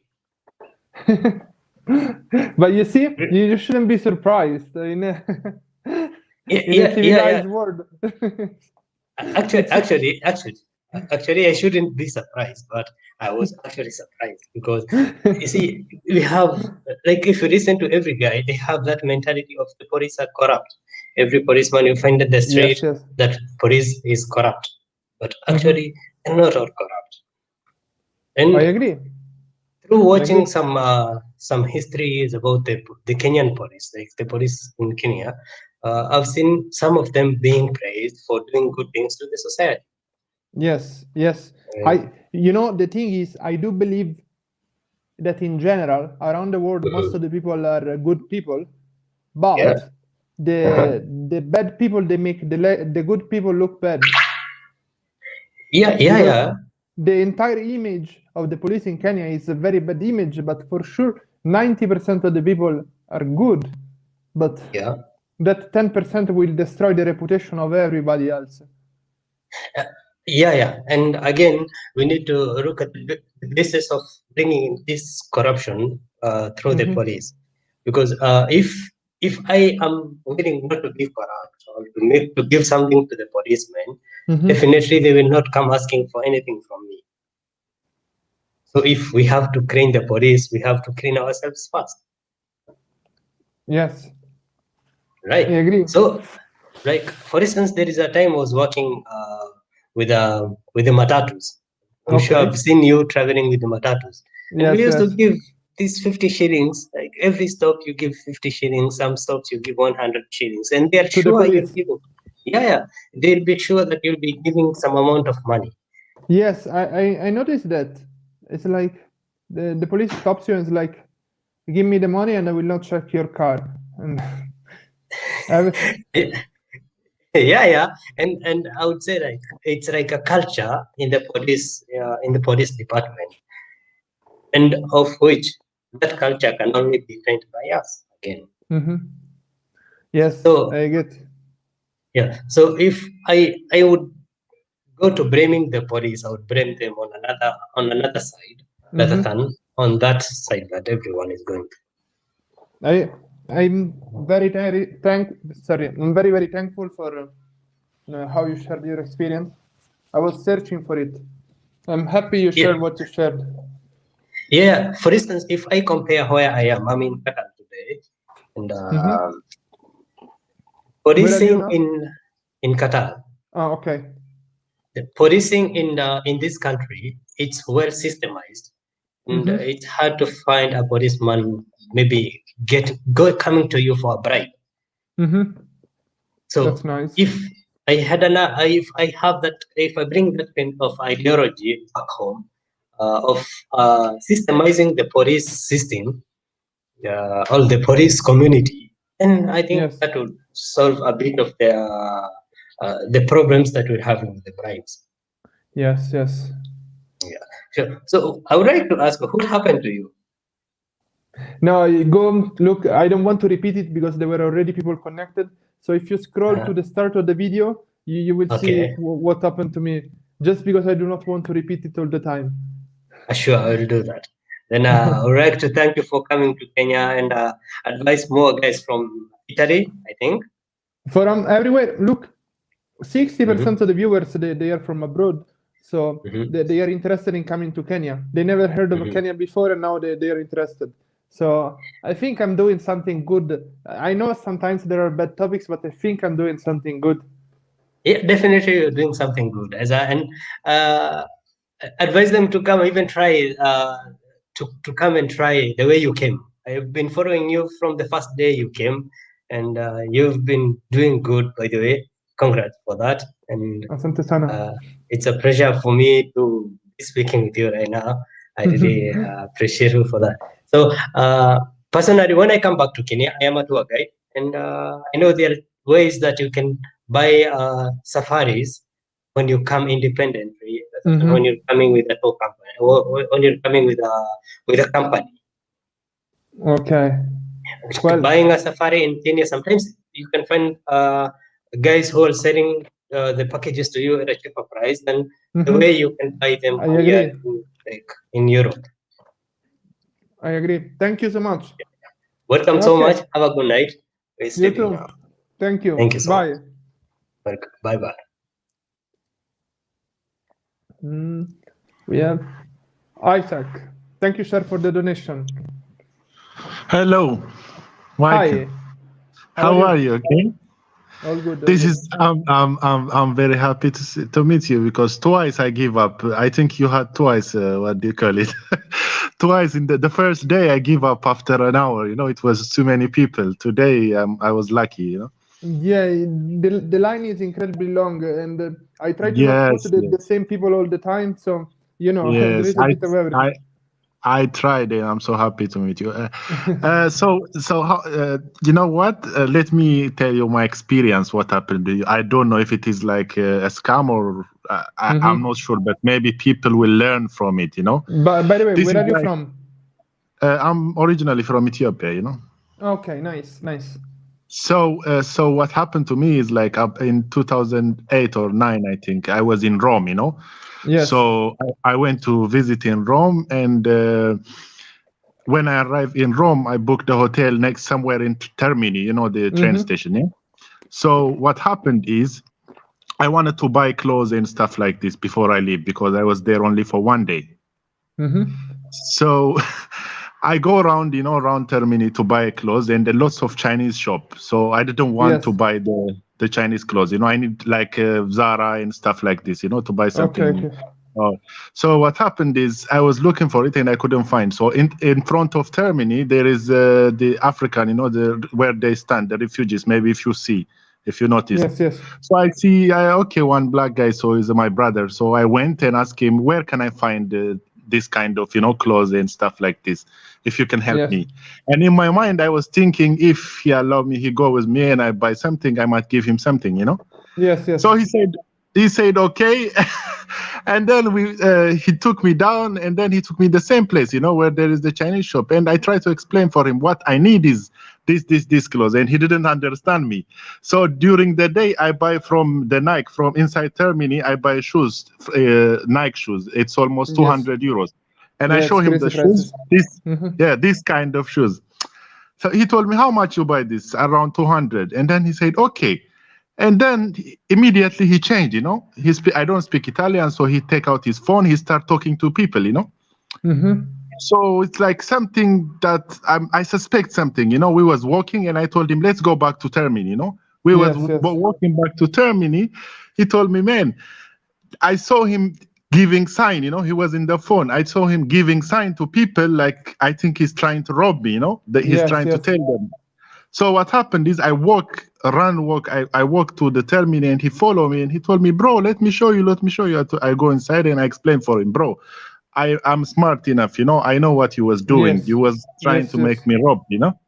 Yes. And then finally he said, yes, I'm sorry, life is hard, blah blah, you know. Finally he confessed, and I was, man, that time you never know what will happen to me. But where was he from? Did you ask him which country? I think he's from Senegal or something like this. I think Senegal, most probably. But anyways, I think that people might learn from it. You know, whenever you go, never trust people. You know, regardless. No. I know you went based on the skin color, so you were like, we are friends, we are bros, and so on. But always ask an official person in any country, because the safest thing to do. And now, next time you go to Rome, write me on Instagram, and I will tell you. No, what I to went buy. after that 20 times. I went. But that time, you know, it's my first time. My first time. So I live in Malta, you know. So Oh, nice, I always nice. I go most of the time. I go there. I visit. But anyways, it happens, you know. I like Italy. Italy is the best country, I think, in Europe. I've visited many European countries. Italy is like the best country, I think, so far.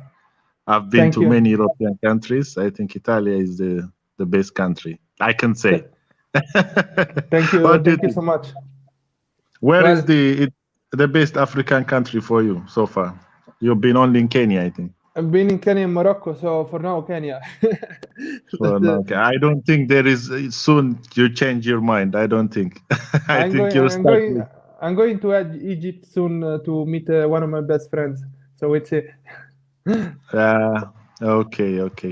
Let's Anyways, okay. Thank you. it was pleasure to meet you, brother, and enjoy the rest of your time. Great. See you. Thank you very much. Thank you.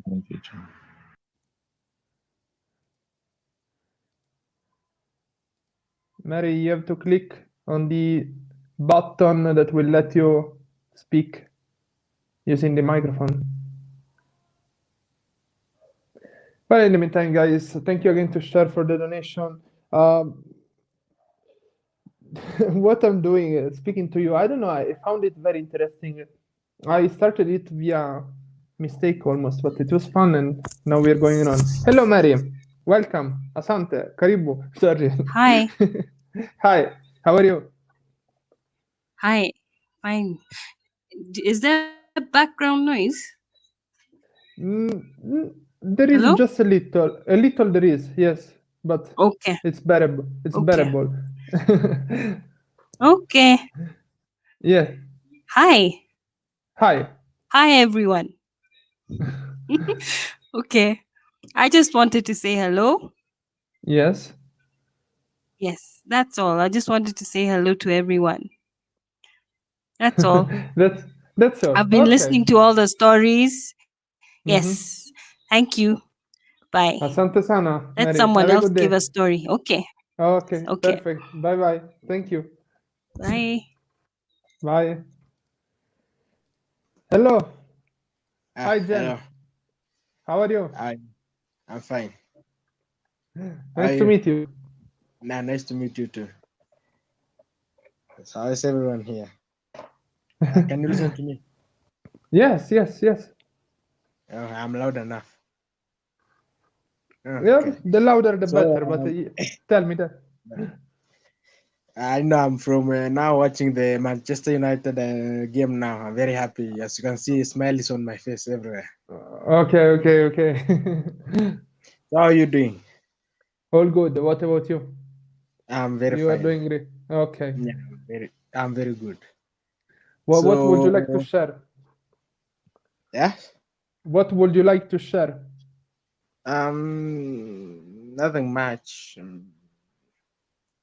Just to tell everyone to take care of themselves and stay safe. See, this Kenya people have been assuming a lot of things. As you can see, I think you can see yourself. People are assuming a lot of things, but luckily enough, God is on our side. We have been faring well, but let's continue to be safe and to follow the guidelines. But I see the cases now in Kenya are improved. Yeah, I think not deaths for like it was the other day and the other day and the other day for 3 days. Not deaths, but we shall overcome this. Yeah, that's what I want to share with everyone. Of course.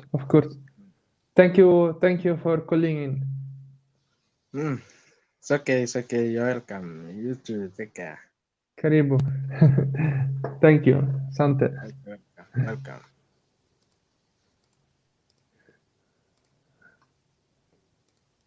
Maggie, you should be unlocking your microphone. Hello? Hi, Hi, how are you? I'm good. How are you? All great. Okay, my scam, I would say my first scam was in Rome, Italy. Tell me. So I just had arrived in Rome, Italy, not speaking Italian. Then I was looking for a phone to call a friend. I had just arrived the same day. Okay. So I went to the booth. To where? Where did you go? Sorry. The phones that are outside. Ah, okay. The one with the coins, you mean? Yeah, the one with the coins. How many years ago it was? 10? It was in 20 years 2014. ago. 2014. Yeah. Oh, okay. I didn't remember we still have such phones in 2014, but okay. Tell me. Okay. So when I was there, I was trying to put my coins, but it was not working. Yes. So there was this guy that came, a white guy, and then he could speak English. Then he asked me, do you need any help? Okay. And then I said yes, because I didn't think like I could fight like I in Kenya I was used to the scam, but I didn't know like it exists everywhere. Okay. Yes. Yeah. Of course, it's everywhere. So Never try. he gave me a card. Now later that's when I understood it was a Rika. I didn't know like it was for the telephone. Yes. The telephone card. Yes.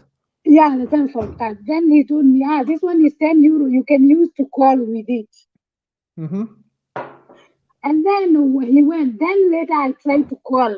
And I tried to put the numbers in the right. I was not sure that if it was going to work. Okay. So it didn't work. So when later I met my friend, that's when they told me, "Oh my God, you are scammed, the 10 euro." Because it was already used. I didn't know how the Rika worked by then. So he sold you a used card, and you believed him. Yeah, in short, he showed me a used card. I'm very, very sorry for your experience in Rome. Did something wrong happen in Rome apart to this experience? How was the rest of your experience here? How was the rest of your experience in Rome? No, okay. So far, so good. I'm happy to hear that. So that was the only problem. What? That was the only problem. You didn't have any other problem in Rome, right? No, I didn't have any. So far, no. So far, I didn't have any other problem. Okay, I'm very, very happy to hear that. And since then, were you in Rome as a tourist, or now do you live in Rome? No, I'm still in Rome. Okay, so I hope these past 7 years in Rome, you were happy. No, I'm happy. So now I want to talk about the corruption, like your experience with the police. Okay, but you are from Kenya, right? Yeah, I'm Kenyan. Yeah, I'm Kenyan. Yes. Tell me. Yeah, I want to say, like, I was reading some comments. The thing is that people don't want to hear the truth. But the truth is, in Kenya, there is a lot of corruption. First, I want to say that, for example, when you want, let's say I have a problem with a person and I go to report maybe to the police, and I don't have the money to pay the police, and the other person has the money to pay, so they will listen to the other person and not listen to me. I get it. I have this before I didn't realize it, but now going out of the country, I've realized like for real there is corruption. Because, for example, when I'm here, if I have any problem and I go to the police, if the other person is wrong, they will not side with the other person. I'm very happy that so far your experience in Italy these 7 years has been positive. Yes. So many things I don't know how to say that in English. Here they give it, le danno per scontate. It's like it's normal. Okay. Yeah. Here. Yeah, they say it's normal. For example, in 2019, I came to Kenya and I wanted to do my passport. Yes. So when I went to do my passport, I remember that time there was a lot of problems when we were doing our passport. So I had like to wake up early in the morning, like maybe 4 a.m. in the morning to go and queue and do the passport. Yes. And I remember when we arrived there, the police, they don't even want to explain anything. They just say, go away, come tomorrow. They don't even give you a detail like what is happening here. Yeah, and then I decided, okay, I'm not going, because it was far. I decided I want to get a place there and sleep there. So the following morning, I wake up early. Yes. But when we are still on the queue, people could complain because there are people who could come and pass us.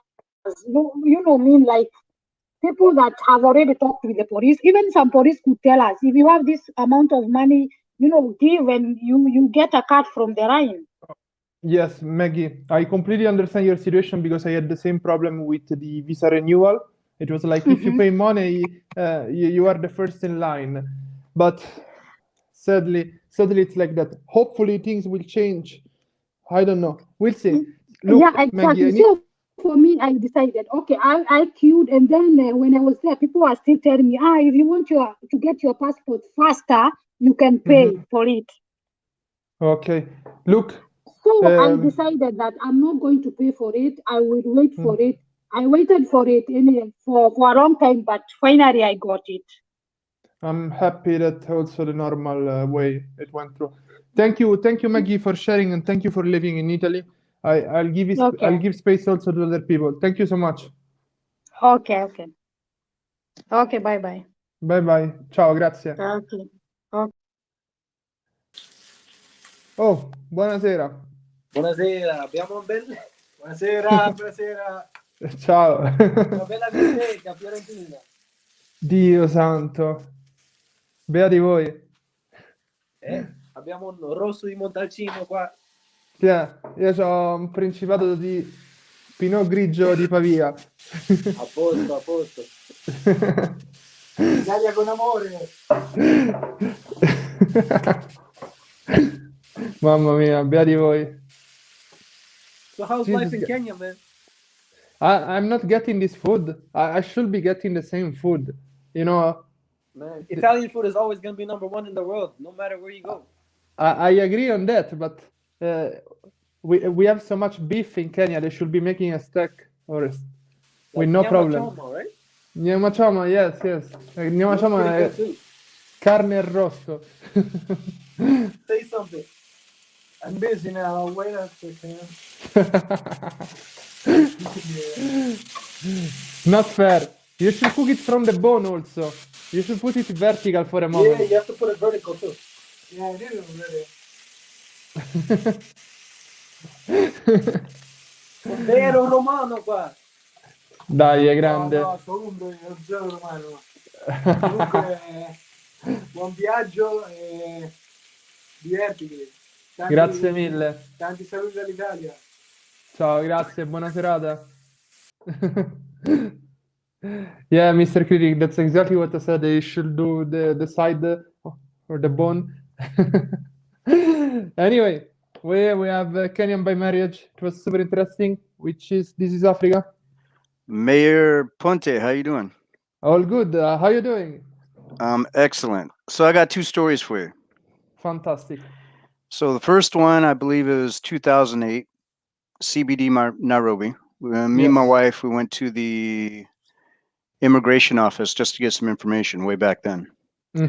So where I thought that I needed to go to get, find out about what it's going to take to get citizenship at that time, there was like a center counter where, you're walking in and the hall was kind of busy in the lobby.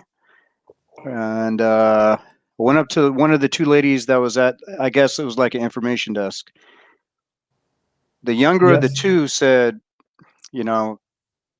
if you give me 50,000 shillings, I'll get you Kenyan citizenship within, I think she said, about a month. Fantastic. No, but that was a scam. I know it was a scam, but right there at her job. I mean, when my wife got her passport, this was like later after that, but you have your regular Kenyan fees that you pay to the government, but if you want to get it quicker, somebody that works there, you meet them outside, they can get your passport within about 2 to 3 weeks faster than normal. Look, I think I have a solution for that. I've been speaking to some Kenyans to avoid the corruption in the passport department, because it's the same with the visa renewal. So my solution would be to make 2 lines. One line that you pay normal fee and you get the passport in 4 weeks. One line where you pay a plus fee and you get the passport in 2 weeks. But, the plus fee now is in the pockets of the people working there, which sucks. This money they should go to the government, and the government should use them to clean the streets or other things.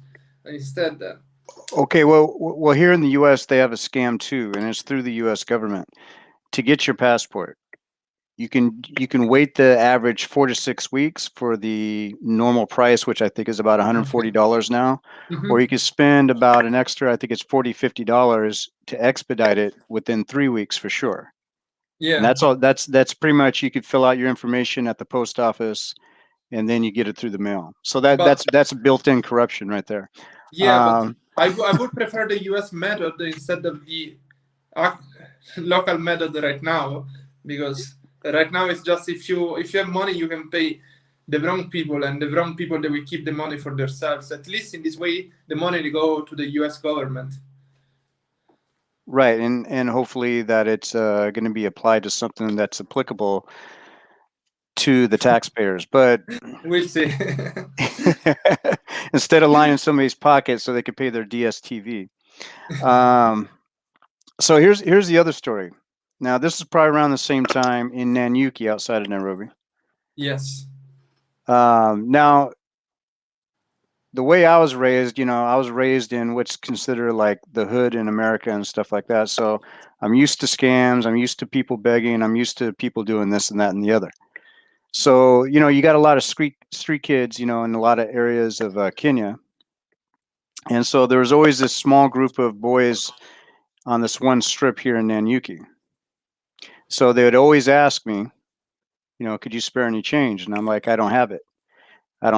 And then, sometimes they'll just keep asking you, and you never give it to them. So my wife said, why don't you just tell them maybe tomorrow, and then they'll leave you alone, right? I said, okay. So I told this one young little guy, and I said, maybe tomorrow. And he goes, okay. And he left me alone. So I went back to the same location because there's a cyber cafe that I always wanted to go to, and he was always there, right? So I go up there. I wouldn't say this is a scam, but he said, well, you did say tomorrow, and tomorrow is today. So I had to give it to him because he's right. I said maybe tomorrow because when you say that to somebody, you're not thinking you're actually going to see them the next day. Yeah, so, but it's a very common, sileo here. It means maybe tomorrow practically. So everybody's using it, but it's always a maybe.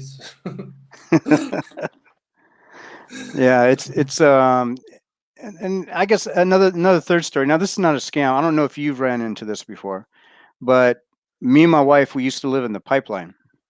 Okay. Which is still in Mbakasi. We haven't left in Mbakasi. So we used to live in the pipeline, and I was walking one day, and there's this young man, probably about 23 years old, walking along with me, going in the same direction. And he was just staring at me. I could see him from the side. And I just said, hello, how you doing? He goes, good, and everything. And I go, is there anything I can help you with? And he goes, yeah, I'd like you to help me get to America. And I go, just like that? He goes, yeah. So I was like, do you know how hard it is to get into America? He goes, yeah, but you can make it happen for me. And I was just like, no, it's not easy, man. And maybe America is not the only place you want to try to get into if you're looking to go to another country. I was like, have you tried Canada? You know, I started naming off a few other countries as we're walking.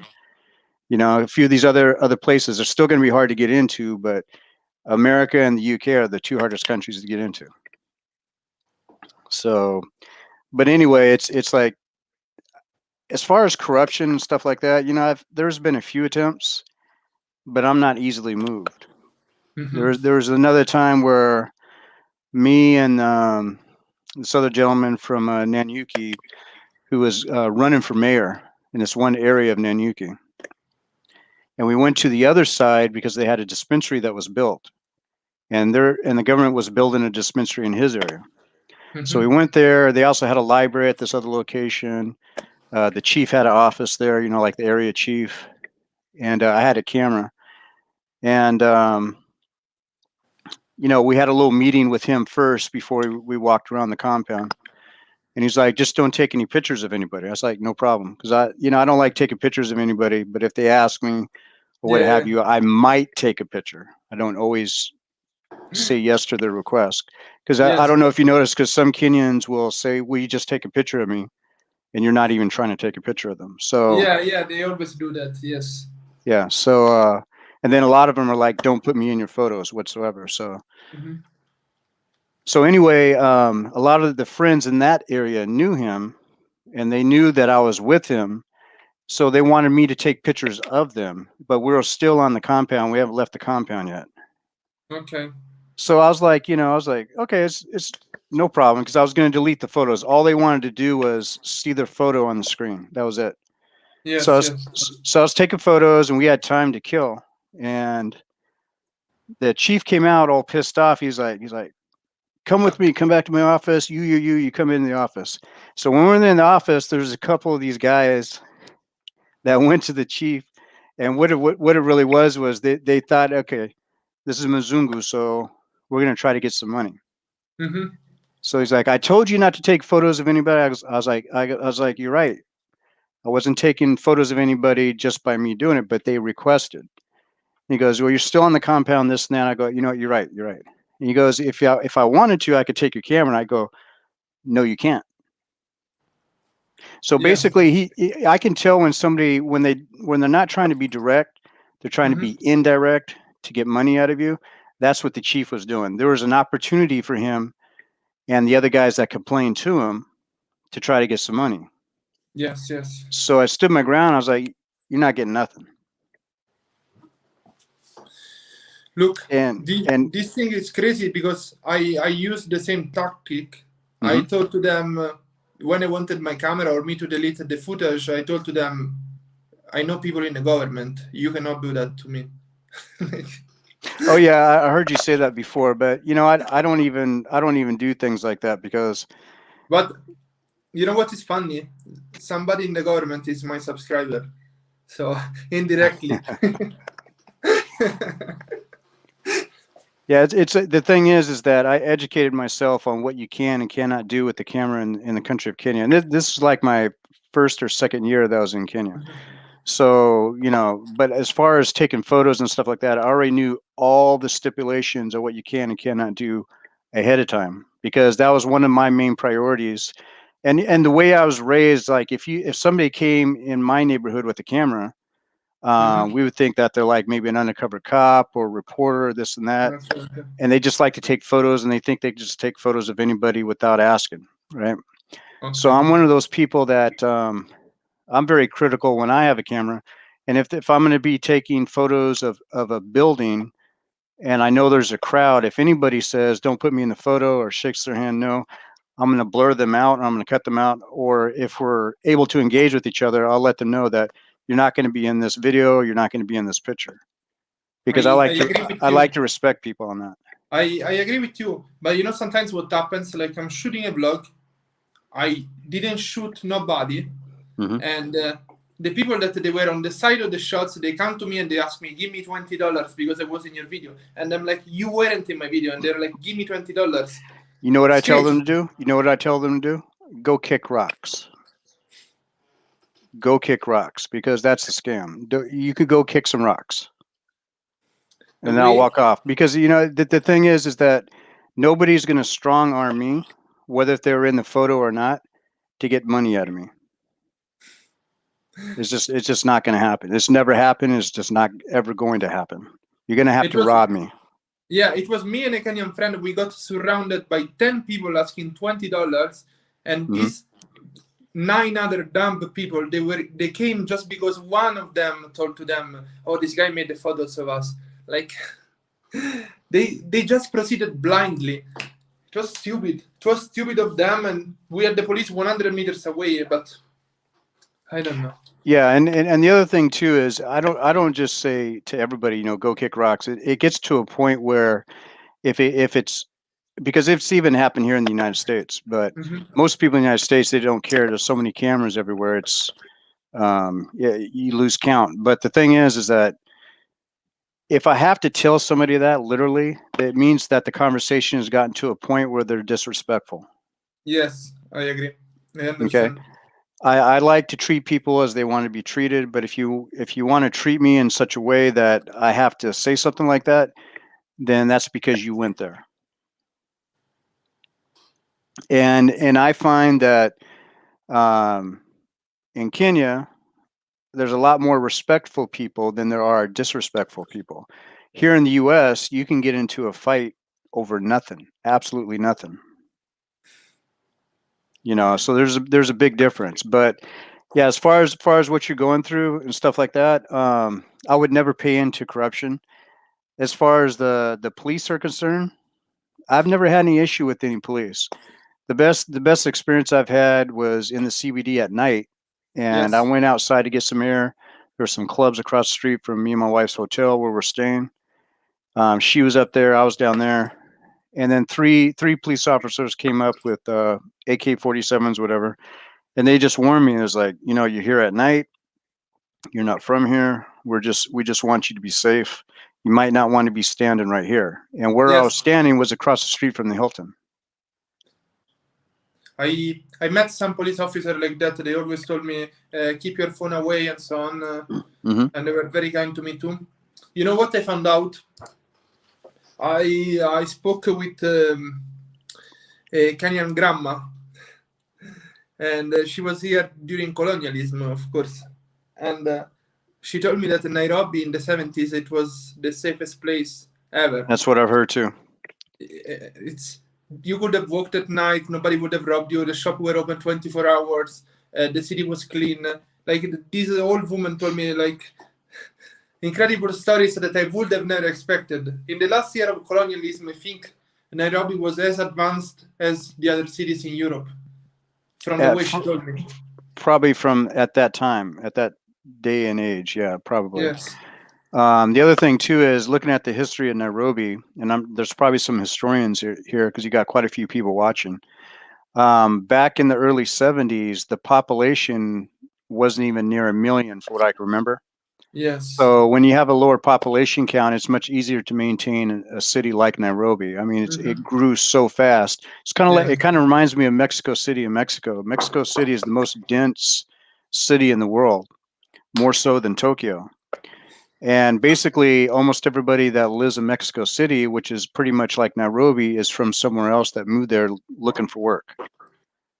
And so when you get a lot of people going to a major city like that because they can't find jobs where they're at, because there's better opportunities in Nairobi or Mexico City, it grows really fast. So it's hard to accommodate the surge of the population as it grows.